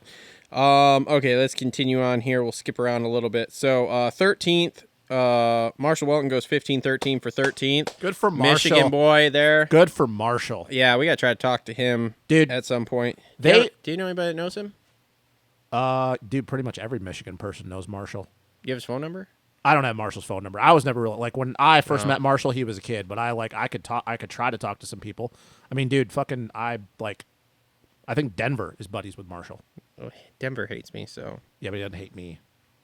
All right, well, you don't see about it. But he knows that it's my show. Yeah, Like, whatever. It's going to be a fucking Whatever. problem. No, man, he's pretty gonna be much- like, fuck that guy. Pretty much everybody knows Marshall. They did not do his story justice. They were talking about it yesterday on the practice show. Oh yeah, he shows up to local races to make money, so he could have gone spend some time in Europe. No, this was Marshall. Marshall did the amateur thing, was very underrated as an amateur. Yeah. I don't think he ever won a title at Loretta's, but he was always top 3. Goes to the privateer thing. He had that deal with Justin Barsha. He goes to Europe. I'm pretty sure he almost won an EMX 250 title. Almost. Okay. Comes back to the States, fiddles around doing some nationals, goes up to Canada, and then comes back down here. And now he's getting. If you want to talk about a guy that deserves some help, Marshall is that fucking guy. Well, and I mean, And he's going to maximize this opportunity. I was going to say, I was nervous with switching bikes and all this stuff But he here. looked great. But I mean, yeah, you go 15-13 for 13th, and yeah, it's and like he was running 11th for quite a while, that Yeah. second moto. So, dude, good, decent starts, running good. And I mean, what else can you expect out of this? Again, you look down the list of guys that beat him. Who the fuck is he supposed to beat in that list, you know? if he keeps this rolling into High Point and does the same thing again, I'll make a bold statement that he's top 10 at Redbud. Could be. I don't think he'll do any better than 10th. Yeah. But if he continues this into High Point this weekend, I'll make a bold statement that he's top 10 at Redbud. Eh, Because I can't argue that. he's fucking fast at Redbud. Yeah. So, and speaking of the Twisted Tea team here, Billy Grotto, if you're watching this, we could use a Twisted Tea cooler with some Twisted Teas in it. Anyway, Heart Raft 1414. What is going on with him, dude? So I was listening to the Moto 60 show on Thursday that Steve does. He had Rarick on. Okay. Steve is under the impression he had a great Supercross season. He took out a policy on himself and got the policy because he did so well. So he is under the impression of he is on he didn't say this, but a Supercross hangover essentially. And Rarick is friends with him, and Rarick told him, bro, I'm pretty sure they grew up close to each other. Well, Rarick told him, if you're going to show up to the fucking race. Like, quit fucking around. Which is funny of all people, Seth and Rarick to be making. But what I'm also hearing a lot of, no one is happy with that bike on that team. Well, this is the same problem. Well, that's what No one is That's what happy. Brandon had problems with last year. Mm-hmm. And actually, and maybe you already knew this. I've known this for a while, but there was no reason to talk about it. That's kind of why Max left the team. Well, so I heard something this week about Max too. I heard that. Firepower Honda. Well, I heard that, but I also heard that because of the way him and his girlfriend or wife. went off on Steve, there's a lot of teams whispering throughout the pits that they're like, yeah, we don't want to touch that with a 10-foot pole. Look, I could have told you I'm a huge Max Anstey supporter, but I could have told anybody in the industry that, like, dude, that's how he was, him and his dad, when he came over here way back in the day in the late 2000s and KTM. He was a KTM amateur prodigy. He is notoriously rough to work with, and I think it's that Brit attitude, and this is not a shot at British people, that's just the way they are. He basically knows what he wants, Yeah. and he doesn't sugarcoat shit. And I know that maybe people could say, well, oh, he's not really in a position to do that, and that's fine. But it's like, dude, if you're risking your life every weekend, Yeah. that's what your living is. I don't blame him for wanting what he wants. Like, I would don't do the blame- same fucking I don't thing. blame him for wanting what he wants. And, like, we know this struggle in ourselves of, if you're not sugarcoating it with the industry will. Yeah, they'll fucking blackball you, for sure. We also are doing something where we don't necessarily have to work within the confines of the industry. Yes, exactly. He has to work within the confines of the industry. Yep, for so sure. you have to be smart enough to know you got to keep that shit Well, you got to think about it, too. under control. And having your wife Yeah, that's the reason why fucking with Hep, she was not scream happy. at people She was yelling. I think she got into it with Dustin Pipes. is not fun. Well, it's just not a fucking- good look. It reminds me of fucking dealing with Kenny and Courtney. What happened this past with Courtney going off on people? Yep, that's Maybe it's not the same- a good look same- also, but I mean, dude, not to get off topic for too much, but since we're talking about it a second, I mean, you got to think about how Max, what his last couple of months looked like. Yeah. He was offered a ride with KTM with a 250. He's like, no, fuck that. I want the 450. He was signed for the Cowie thing. Then they were like, oh, Joey, which they knew they could probably get a little bit more out of Joey because they had history with him and like, hey, Joey's a little bit more down on his luck. was he signed with Cowie? He wasn't signed with it, but I think that they promised him because they didn't think. My point, what I'm trying to get at is you got to think about like if we're going off of with Max. So then you go to the fact of we heard rumblings with Ethan Lane's dad that he was going to do, and then it was Mark McKenzie, the guy that was Forrest's main money guy on the Butler Brothers team. Yeah. And now we're hearing Firepower Honda, but then it's like the Butler Brothers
All right, and we're back. 250 class wrap up here. So your 250s are brought to you by our friends at Gutterworks this week. Gutterworks. Great radio. GutterworksGutters.com. Link in the description below. Thanks to Josh and Kayla for supporting the show. Thank you. So, all right. 250 class here. Well, Golden Jet, he doesn't even have to win to do it. He can win without winning. Here we go. Hey, he's still sick. So is everyone else, apparently. Dude, he's not the only it's a one. petri dish of everybody just having fucking So orgies. I'll tell you what, it doesn't really make him special that he's sick because fucking Hunter's sick. Levi Kitchen didn't even think he was going to race. Yeah, that was weird to hear that. So, yeah, there's definitely something going around. Well, no, I'll tell you what is these fucking guys, shout out to Coach Rob, same thing he always tells us. They have no stored fat. They're too fucking thin. Bingo. That's why they get sick all the time. Yep. You got to keep a little something like me in the tank for reserves. But no, he goes 2-2 on the day, still gets the overall, and I mean, let's face it, he just didn't have it yesterday for either one of those. He got smoked, which was a weird thing to see. Yeah, but I mean, dude, here we are. He still extends his points lead, only by one, but he still extended it. And yeah, I don't have anything like, I'm not gonna stand up here and beat the Jet drum here this time, but yeah, it's a weird thing too to think about if these guys, you know, with them being sick, because Hunter did an interview with Michael Lindsay and like he was saying the same thing. He's like, I'm not 10 out of 10. Mm-hmm. But he's like, it's a pain that just won't go away. He's like, I'm a 6 or a 7. Yeah. You know? Which is what Jet said, too. He said he was like 70%. Which is weird, though, because Jet said he was better than he was last week. Well, last week he was throwing up. Like, but he still won a moto puking last week, though. Yeah. So that's like the weird part about it is it's like, okay, you were throwing up and you won a moto, but you're better this week. Yeah, where now it's just all in his head. And he had all the chances in the world, both motos, to go after the guys up Hunter and Levi. He said he put a with Levi. a charge in. Yeah, with and Levi. it wasn't a physical thing. It was like, oh hey, maybe I can break him a little bit mentally because he's never been in the spot. He's like, yeah, he actually got faster. He's like, yeah, I put it in like 4 laps. I did not catch him at all, and I was like, all right, bud, you can have this one. It's really weird though, because it's like, dude, if they're all sick, because Levi, I don't know if you've seen the press conference. Levi looked about as much as Jet he did. looked He looked terrible bad. on the podium. He looked real bad. Yeah. So it's like if these dudes are sick, so you're like, okay, and if you're only at 70%, yeah, we have a break, so that's a good thing. But it's like, okay, we're going to high point, and if you're only at 70, so say you get another 5%, you're at 75%. Hunter's sick, Levi's sick. It's like, okay, like, is this how the next like 4 rounds are going to go? Because there's not a lot of time outside of that week break to recover. Because you're like, oh, okay, because Hunter said that because Michael Lindsay asked him like, hey, did you ride it all? He's like, no, man, I did practice starts and I did a lap to break the bike in, and that's all I did. Mm-hmm. He's like, I didn't ride it all this week, and I don't know what Jet did. Jet was probably the same way. Dude, he extended his points lead by 1 yesterday, but it's so fucking weird because it's like, dude, if these guys are going to go out and beat him, and they're going to get the confidence that they can beat him. Dude, everybody's been talking about it since last week. If you're going to beat Jet, this is the kind of times you have to beat him. And if you can't do it... But the funny thing is that you're talking about the guys that beat him are in the same boat as him. You would have thought that like a healthy Michael Mosman or a healthy Joe Schmoda, they're the guys that beat him. But the 2 guys that beat him are just as sick as he is. Yeah. So you're like, that's what, like yesterday was the weirdest thing. I'm like, oh, because when it comes out to find Levi was sick and then to see how bad he was and then to say, oh, I didn't ride. I wasn't going to ride. You're like, how's that even possible? I would have thought the guys that would have been healthy would be the ones. So it's like, that's what makes it even more impressive on their end because they're not healthy and they're beating him. Yeah. So, yeah, like this is a weird thing right now because if he's not going to be 100%, dude, even though he made up a point yesterday, once again, if you're these guys and you're like looking at Jet and you're like, oh, he's unbeatable, but then you go out and beat him and you can prove to yourself that you can beat him, you're like, oh, well, that wasn't that hard. That's the way you gain confidence for them, at least. Mm-hmm. It's kind of like any time they used to beat Eli. Like, if they could beat him, they're like, oh, he is beatable. And same thing with Stu. So, yeah, like, those guys got to capitalize on that thought. Like, hey, I know I can beat this guy, and we're in the same boat. Yeah, but they're still in trouble, man, because that veteran savvy by Jet, like, yesterday, to go for, like, 4 laps and be like, all right, I'm not going to catch him, screw it. Like, yeah, but I'm still going to maintain the points lead. I'm going to even extend it. Oh, for sure. I think I'm not disputing that. What I'm getting at is that if he can only go 2-2 so many times before he starts losing points, is what I'm saying. I'm not taking away from anything what he did yesterday because he rode great and he did what he had to do and he was smart and he was looking ahead. My point is that you can only go 2-2 because let's be real. But in order to lose points, someone has to go 1-1, and none of these guys seem like they can go 1-1. Well, when we're going to talk about that when we go to the other guys. There are some things though that were proved yesterday that all they need is a start. Yes. So what I'm saying is that if those guys get that, like with Levi, and I don't want to. We'll talk about him when we get to, like with Hunter.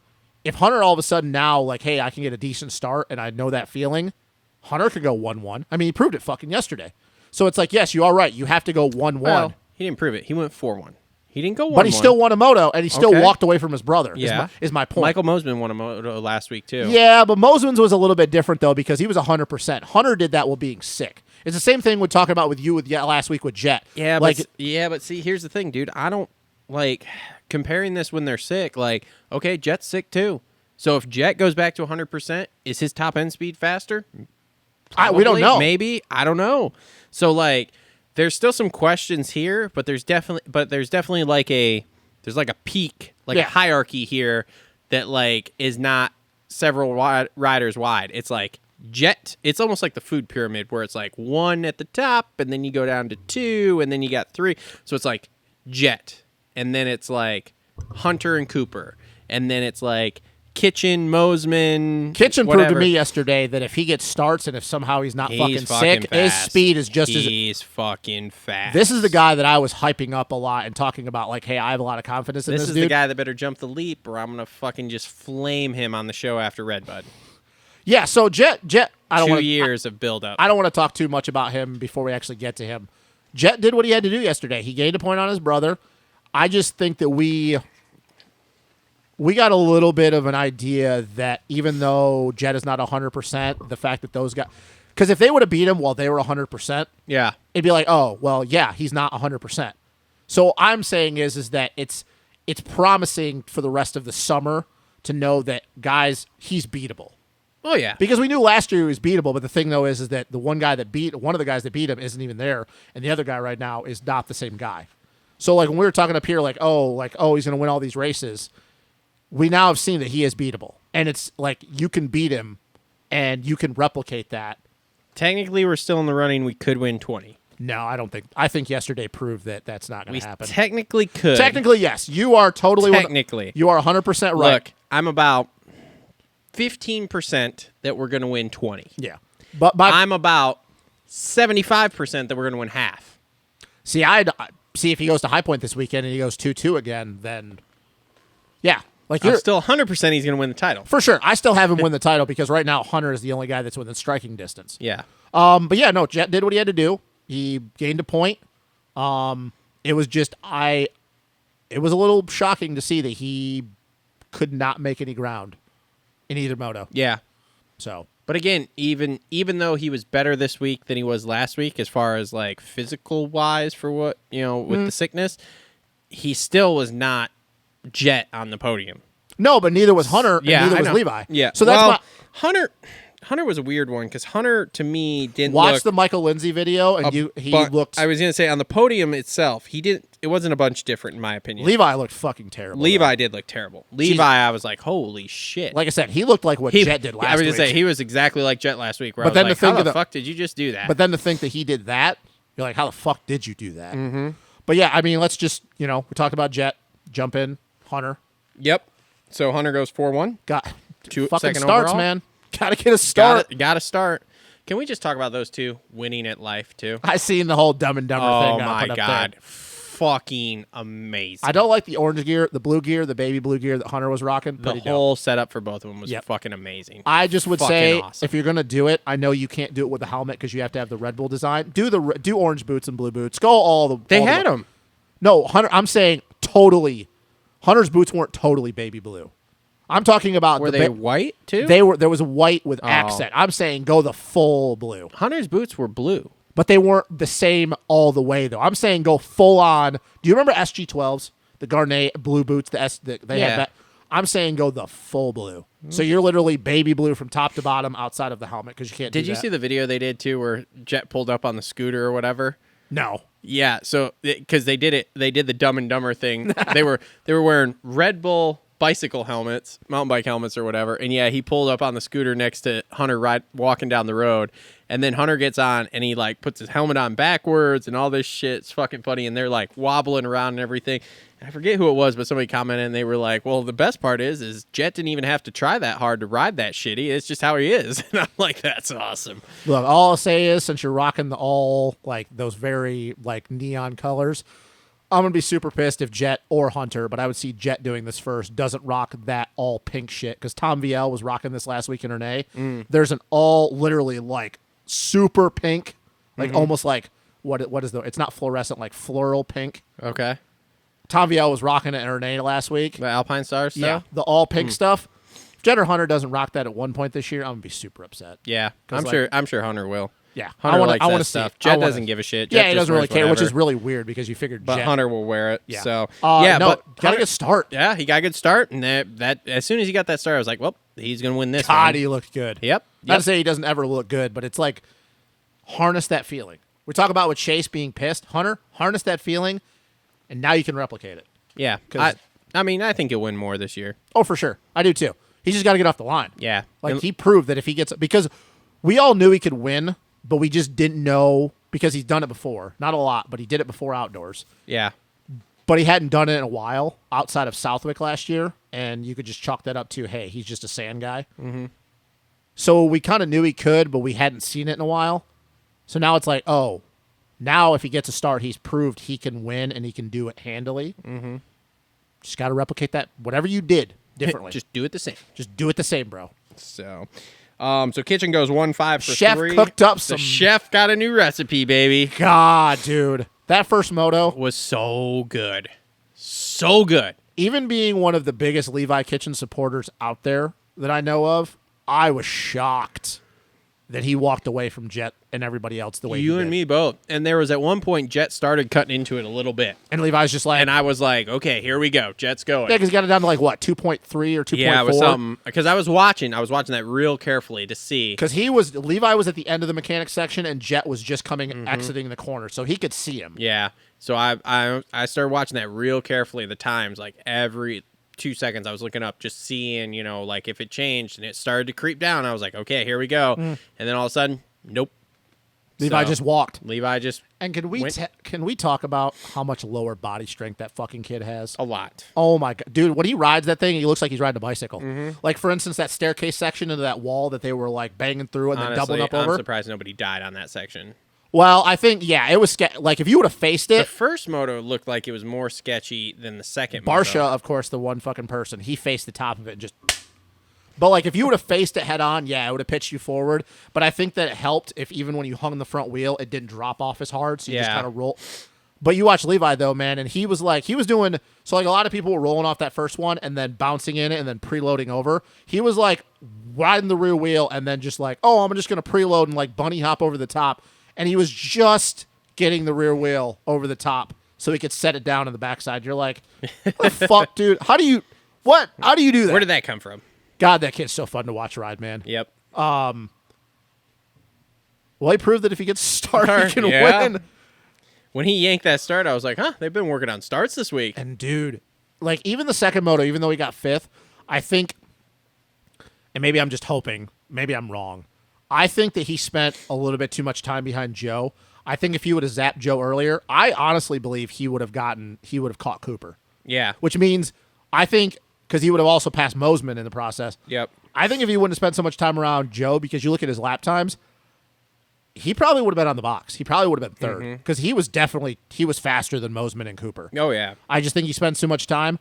I pleasantly was surprised because I thought he gassed himself after that first moto. I was like, dude, he's Yeah, gonna come me out the too. second moto and have nothing. Just be flat. No, he was not flat. Nope. And can we talk about that outside line he was using at the bottom of the hill? Oh, That he yeah. got around Joe. Oh, yeah. Just like 100 100 feet off the track. Fucking just, okay, I'm going to Ripping go out it. here. God, dude, the kid's so fun to watch ride. Yeah, that was good. That was really, really good.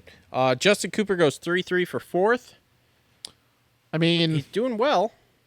It's better. How far do we think he is off of being 100%? Did you see all the stock shit he had on his bike last week? Yeah, stock, Stock, everything. I heard like the sprocket was like a supply issue. Like they just wanted to run that tooth sprocket, and they didn't have whatever they run, Vortex or whatever it is. So, but do we think that if he's already, because we know he's not 100%, like we can hate on Cooper all we want. We know he's not 100%. maybe by mid-season he is. But do you think if he's because I don't think it's going to matter points wise. But do you think that if he gets back to 100% mid-season, he could? I think he can make this thing a little bit more interesting because he knows how to win. I think he's gonna be too far out of it. No, not points wise to fuck up. Jet and what's going on. I think he'll start winning. Okay, yeah. That's my point. It's Jet and Hunter. It's those two. It's 38 points back. Oh yeah, it's those two. But I just mean it's kind of like, hey man, I'm gonna start winning, and this is gonna screw up what you guys have going. Yeah, because I mean, dude. If I were to give a number, he can't be more than 80%. No. So. No. But yeah, I say that too, yeah. At some point, I think he can start winning. Unless Jet just starts going on a run here. But see, I don't think that's going to happen, though, man. I don't. I mean, I don't know. Like I said, I'm only about 15% that we're going to win 20 anymore. So. Yep. All right. So Shimoda goes 7-6 for 5th. I mean, I thought he would have been better. This is the Joe that we kind of, But I thought with the way he rode last week. Yeah, you would think. But, whatever. Yeah. Still good. I mean, dude, it's a very Joe Schmoda ride. All three of Myrtle's boys are 1, 2, 3 in points. 1, 2, 3. Yep. Fucking I mean, I don't see Joe keeping on to that third after High Point, but it's just funny that Myrtle's guys are literally 1, 2, 3. So he's signed for World Supercross, right? Joe? You gotta think so. Because if we go to, he's not. Could you? Is Japan one of them? Is that a venue? I feel like it was. If Japan is one of the venues, holy crap! There's no way Kawasaki doesn't let Shimoda ride World. Myrtle would just be like, I don't fucking care what you want, and he'd figure a way around it. But what I'm saying is if Japan is one of the stops and Joe rides World Supercross, oh yeah. Dude, the marketing you could do around that. Mm-hmm. Holy shit. Oh yeah. But yeah, no, he's just been doing Joe Schmoda things. Yep, pretty much. Styles goes 6-7 for 6th. I'm gonna lay off of him. All right. For a while. Two weekends in a row he's been 7th. Yep. He's finishing motos. He's not going down. I don't know who the hell over at Husky decided to let him go, considering your other option is Jalik. I'm going to lay off for him for a while because the last 2 weekends, I have to give him credit. He has been consistent. I don't think they decided to let him go. Well, I think he decided to leave. Yeah, I'm just okay. Not decided. Didn't we talk about this? Yeah, RJ not went letting, fishing too, and they not told letting RJ him no. go. Not deciding to letting him go. Not fighting harder. I guess you could say. Yeah, because I would have signed him over Jalik. Sure. I mean, he's been better than Jalik. Yeah. So, all right. Mosman goes 13-4 for after 7th. getting the fastest qualifier. Mosman doing Mosman things. Mosman things. Jesus. Fucking A. I don't know what else you can say about that dude. There's nothing you can say. It's just he's always going to get his own way. He overthinks things. Mm-hmm. Overthinks them way too much. He's way too analytical. predictable. Yeah. Yep. Matt LeBlanc goes 10-9 for 8th, and he's in now. He's in now, which I think was a smart idea. Any conspiracy theories on why he's staying in? I don't really have anything off the top of my head. The only thing I can think of is that his speed impressed Bobby Regan at Hangtown more than I think he thought he was going to be. Okay. And then I think that they kind of realized that's like, what's the fucking point of dropping back down to the amateurs anyways? Yeah. But he had speed that second moto, which I tried to think if I had recalled if he had ever been to Thunder Valley, and then I was like, oh yeah, he's probably been there for a regional. He was fast that second moto. Yeah. I mean, dude. He's battling inside the top 10, dude, and you can't argue about that. all the star dudes at one point were in the top 10. All 5 of them finished in the first top moto. 10. Yeah. Yep. So, Hammaker 5:15. Is this the heat fade? No, the second moto. The second moto was when he crashed with Thrasher. Thrasher. Oh, do you want to tell me how good Thrasher is? Do you want to spend 20 minutes telling me the how first moto? stupid I am Did about you see Thrasher? He came from 40. Hold on, we'll get there. We'll get there. The second moto obviously was not Thrasher's fault. No, that was a weird. It was Seth's fault. Yeah, he probably Seth- should let off. Yeah. It was Seth's fault. So No, I mean the first moto was good. The second moto was just him being fucking stupid. yeah, that was kind of dumb. At least No, he got up from that though. The first moto, well, Nate didn't though. Nate's hurt. Yeah, that was bad. So No, Seth was good the first moto. The second moto, I think he would have been around the same. Like he would have probably been 6th or 7th. So no, man, Seth has got to make it through half the season, and I think that how does Seth always have these? Or I'm sorry, not Seth. How does Nate always have these things happen to him in outdoors? I mean, last year Volan cuts over on him and the fucking rollers just completely annihilates him. because he's terrible starts. He's working through the trash. His starts, dude, he was like 38th off the line the first moto. That's why coming from, and we'll get to him, like that first moto was actually impressive because we talk about Christian Craig did. Dude, Nate literally came from like 39th to 8th. That's fucking impressive. I don't care who you are. After qualifying 5th, he backed that up because I was like, oh, here we go again. Like, great. Like, his qualifying is pretty good, and then he's not going to back it up. And then when I looked at the results, and I was like, dude, he came back to fucking 8th. There was at one point, he was like a minute down from the top 5. Interesting. But no, Seth, he's just got to make it through the halfway point. Because if he can Yeah. make it through the halfway point, no, I mean, 5th is good. Yeah, I forgot he crashed that second moto because I was like, oh man, here we go, the heat No, fade. he but didn't no. fade. All right, Romano 913 for 10th. Just kind of Just where he yeah, been. yeah. Little surprise His starts weren't as good yesterday, were they? They were good. I don't remember the him first being moto up was front. average. The second moto, no. I don't remember him being up front like he has been. Was surprise LeBlanc beat him. That doesn't happen often. Yeah, Pierce Brown goes 11-12 for 11th. Did you see his bike Did you get see caught? practice? Yeah, that was one thing I did see when I was kind of watching it, and I was like, just what? like, what happened there? Yeah, they couldn't get it out of there. I don't Yeah. know if that drainage ditch like literally like made a V, so like the front wheel and back like they. I don't know. That was weird. That was just weird. They couldn't get it out of there. I Still picking him for winning a moto. don't know, man. I'm gonna God, go it's no. Fucking rough. I'm gonna go no. All right, so now we'll start skipping around a little bit. Derek Kelly got 10th in the second moto. Good job for him. Privateer, 10th. Legit privateer. Legit. Privateer. I hope you Yep. have the guy that finished 11th after him that second moto. Joe Isaiah Natsky. Remember me talking about him? Yep. Was same thing. Like he's actually even more privateer than Derek Kelly is. Yeah. He's not even on a team. Yeah. At least Kelly's on that AEO squad that's got some backing. Yeah. You don't see privateers hovering around the top 10 in the 250 class No. ever. So that is Derek Kelly, man. Like he's legit. Mm-hmm. We always bag on him for being up and down, but he's been pretty consistent. better. This year. All right. Voling has a DNS 8, but I think it's more of a DNF 8. He went down on the start. That was what happened to him. Did he? He went like if you go back and you because like what was it? They had a camera on Stanky, and then you watch Stanky come across the line, and then you see a guy cartwheeling. That was Voland. Voland literally went down within the first 25 feet that first moto. So that was him cartwheeling through the air. I don't know what happened to him. I don't know if like somebody crossed over on him. I'd assume so because he was literally all the way on the outside. I say Weege was saying a bike problem, but a bike problem would happen if you Cartwheel. Yeah, no, that was what happened to him. Okay. Then Thrasher goes 8 DNS. This would be where you tell me how good Thrasher is.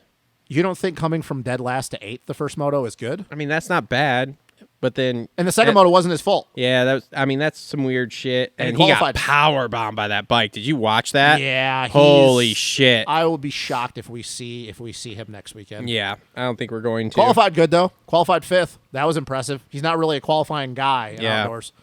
No, that was just. I mean, dude, the same thing as a few different. It's like the same thing with Craig. Like his results yesterday. Obviously, the second moto were not indicative of how good he was riding, but it's the same thing I always had with Nate.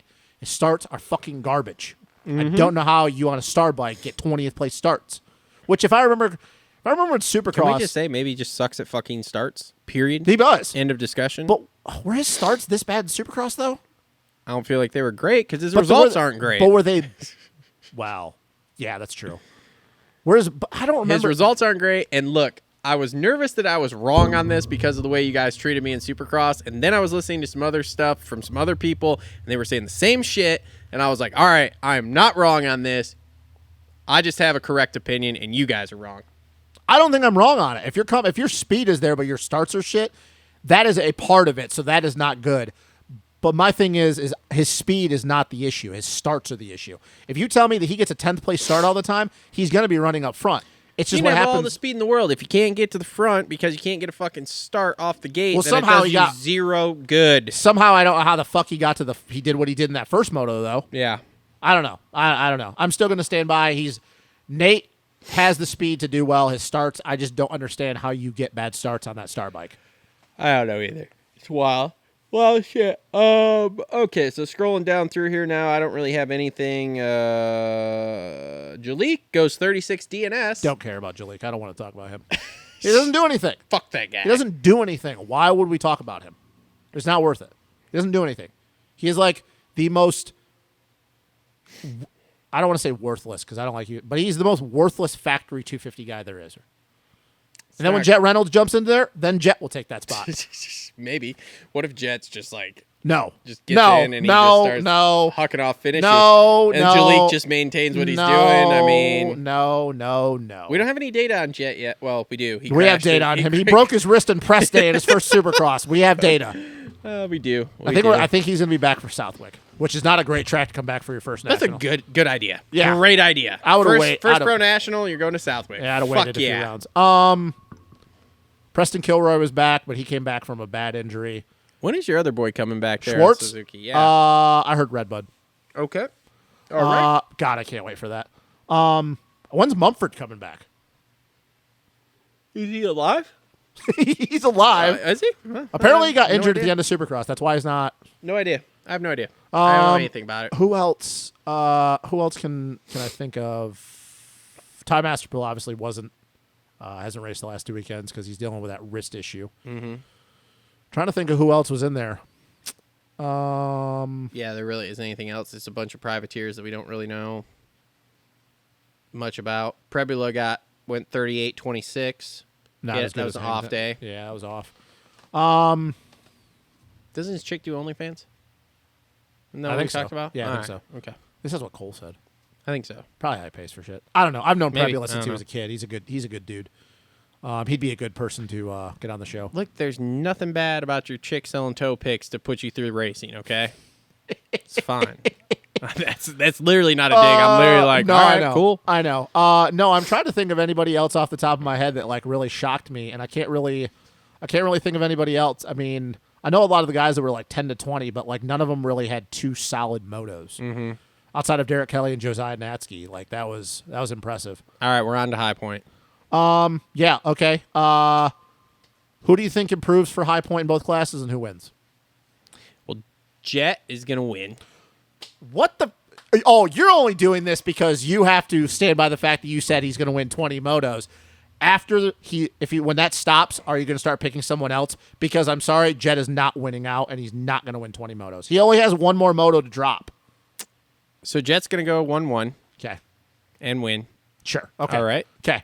I know you're only doing that because you have to stand by. How are you going to argue this? Because he didn't go. Euro style track. Hunter's a Euro, and Levi Kitchen has the perfect style for it. We could have literally the same thing happen again. Levi wins the first moto, Jet gets second. Nah, Jet's going to be like 80 to 90% next week. So what happens if he's gonna have Levi? that What happens top-end if speed What and happens off if we Levi is go. 80 to 90% and gets another start? Nah, it's fine. It's fine. Jet's going to go 1-1. Sure, you Okay? said that at Thunder Valley and it didn't happen. Jet's going to go 1-1. Okay, whatever. Well, I thought Jet would be 100% this weekend, and we weren't, and we went 2-2, and we still extended our points lead. So we are fine. He also got beat by two dudes that aren't 100% either. Yeah, but those two dudes also didn't do as well the second moto, so we still extended our points lead. We are just fine. By a point. We extended the points lead. By a point. Doesn't matter if you win by an inch or a mile. Winning's winning. By a point. I was literally explaining this to a kid at the track yesterday. The only time you need to cross the finish line first is the last lap. Okay? Outside of that, let that sketchy motherfucker in front of you swerve all over the track. Okay. Final corner, put him on the ground, and then go win. Okay. That's it. No problem. Yeah, he's so not Jet going goes 1-1. Sure. Okay, not going to happen, but all right. I really wish Marv was racing because this would make my picks so much easier for the 450s. Mm. I guess I'm going to have to go with Kenny. Okay. I think Kenny is going to win. 1-1. Sure. Keep in mind, it might literally be a full-on mutter this weekend. Well, then at that point, I'm making 0 predictions. Not even taking Jet for a 1-1? Nope. Nope, because anything could I actually happen, especially there when's the last in time, the clay. Do we know how, I know Jet knows how to ride the mud. Obviously, he grew up in Europe, but like, have we actually Jet will be excellent in the mud. No, like this is a legit question. I'm being 100% honest right now. Have we actually seen Jet ride a legit mudder yet? That was 100% honesty coming from me, too. He's not. No. He will no. be fantastic. Have you ever seen Jet ride the mud? I'm seriously asking this question right now. Have I ever seen it? Have we actually have we had a mudder yet where he's been a part of an actual legit I mudder? don't think so, because we didn't have a mutter last year, did we? Oh, the only one I can think of was his rookie year at Loretta's that first weekend, and I don't even remember. He got like 8th or 9th. Yeah, that I was don't his know. rookie, so that wasn't a good. What were you saying? What? What? Did we have a mutter last year No. outdoors? No, I don't think we did. I don't know. If we have a mutter this weekend, I don't fucking know who wins. Because I'm sorry, I don't. I'm not taking a guess either. I'm out. But if everything's fine, Kenny wins. Dude, Honda's just going to keep rolling this Yeah. Okay. overall thing. Yeah. Okay. 250s. I think Hunter gets the overall. Hunter got his first win here in the States at High Point. He's good there. Boo. No, I think actually probably the same thing happens again. I think Levi. I'm gonna say, I'm gonna stand on Levi's gonna keep getting starts. Gonna win the first moto.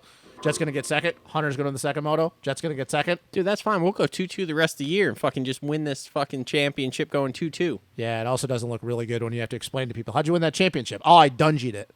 450s. No, we didn't Dungy. Yeah, you did. We won 3 motos. Dungy still Actually, it'll probably be Dungy's 5 still- because we'll win both motos at Paula at the end of the year too because we're really fucking good there. Yeah. So we'll have won 5 motos and gone 2-2 the rest of the year. Yeah, Sick. I mean I'm that's in. a Dungy thing, man. Dungy did that when he did that before. Sick. We're in. Yeah, Cash. Check still cashes. cool story, bro. Cool story. Check still cashes. I think Hunter gets the overall at High Point. And 450s. I got to see another weekend on a Kenny. I walked back everything I said, but I got to see another weekend. You know what? Eli's really fucking good at High Point when he's on. Him and Marv, that 2017 battle was Oh, yeah. intense. I really wish Marv was racing. So do I. This is bullshit. You ever think you would say that? no. It's crazy. I miss the guy though. He's so because he's so fun to watch ride. I'm gonna say Eli wins the overall. He's dude. He is really good at High Point. I'm not gonna lie. Hunter's brother is a fucking good rider. Oh right? my god. No, I think Hunter. I think Hunter wins the overall. Jet gets second in overall, and then I think Eli. I think Eli and Kenny are 1-2, and I don't know what Chase gets because if it's a mutter this weekend, dude, and I'll even say that if I think that's what happens when it's a mutter, I don't know what Chase is gonna do because High Point is not. It's not an easy track, and I don't know if Chase has a lot of success at High Point over the years. I don't know either. I know his big struggle. He keeps talking about it. It's sand. Oh, dude, then he's gonna fucking hate 3 rounds after it. Well, he wants to be better at it. So his goal is to Because be he doesn't. better at it. It's weird too because his technique is perfect, and he rides that edge. So you would think that would be the perfect combination for sand. If that's the case, I didn't know that. He better hope he has the points lead when we go to Southwick. We'll see. Because if he doesn't have the points at Southwick, he's gonna lose a ton. I know that one is circled on his calendar for I'm going to He's not winning try to South. do better Yeah, there he than ain't what I winning. have. Yeah, but he also said that he hasn't ever done this well at Thunder Valley. So he was pumped on that because he's never even been on the box or Yeah. even sniffed it Oh at no, Thunder no, Valley. it's a good start. I'm So- just telling you right now. I would be shocked if he's even on the box at Southwick. Yeah, well, I don't know. We'll see. Especially like I said, if Cairoli's still there, Eli, we know what Eli does there. Yeah. Yeah, I think Eli and Hunter get the overalls. I don't really have anything else. I don't either, man. I don't either. We got some questions answered. We still have some other questions. Okay, that'll be the last thing I had in the show. What questions do you want? If there's one question you could have that you want answered for both classes, what would it be? Ooh, okay. So I guess the big question here is going to be what happens with Chase rebounding here from a kind of weekend, and the other thing is going to be I don't know. Do you have any questions in 250s? Because that'd be your 450 question. Not really. I mean, I don't really have a question of is Jet going to win again because he's Well, we know he's going gonna to win. win. Of course he's going to win. He's going to win. Of So course he's gonna win. that's not really a thing. And I mean, it's funny because you just go with a weekend where he goes 2-2 and you're like, oh man, like what's happening here? You know? No, because you have to play in the circumstances. I would Yeah. just put so much emphasis on that because the guys that beat him were also sick themselves. If they were Yeah. 100%, it'd be like, well, we know what happens when Jet's going to be 100%. Mm-hmm. Yeah, no, the 250 class, I mean, I guess we'll just see how Kitchen backs it up here from, winning and then getting on an overall box. We'll just see what happens here, how he backs it up. But then again, if he has some of the stuff that like the Lawrence brothers and people do, like that could be lingering still next week. So Yeah, I would say I would say my questions for the 250 class is because nothing against Mosman. I don't think he gets another win this year, so that's why, even though it was impressive at Hangtown, I'm like, oh, okay. Have these three separate? Like, we know Jet and Hunter, but has Levi put himself in that argument as not points because he's too far back already, but is now he solidified himself as, hey, if this guy gets starts, is he, because it was so impressive what he did the first moto. If he would have won by 1 second, I'd be like, well, he won, but Jet caught him and then just ran out of time. But because he won by what he did, has he solidified himself? Is like, okay, he's the guy that's going to disrupt. Yeah, so we basically have the same question. Is he going to rebound and, like, do well again, or was this a one-time thing, flash in the pan type thing? Yep. Okay. So that's my question for the 250, so we're kind of on board with that. And my 450s is not so much chase. I just want to know, was Kenny feeling something yesterday, or can he go back to 2016 Kenny? Yeah. That's my question for him. Because if he goes out to High Point this weekend and he just gets like third or fourth and gets whooped by 45 seconds, it's like, well, whatever. Mm-hmm. But if he leaves the points with a points lead, game on, boys. Yep. Game fucking on. Yep. So, yeah. All right, cool. Well, this has been episode number 205. Thanks to our sponsors, Energy Fuel, Premier Custom Trailers, TLR Coatings, Alias Sport, Holster Co, Dirt Bike Depot, JT Cycle, Adept Creative Co, Gutter Works, Isaac Nelson Designs, and Clutch Media. Links for everything in the description down below. Pick up some merch. Buy some on Amazon to help support us. Like, subscribe, comment, share. Leave us a 5-star rating on Apple Podcasts or anywhere you're listening to the podcast. And we will be back next week to talk High Point results.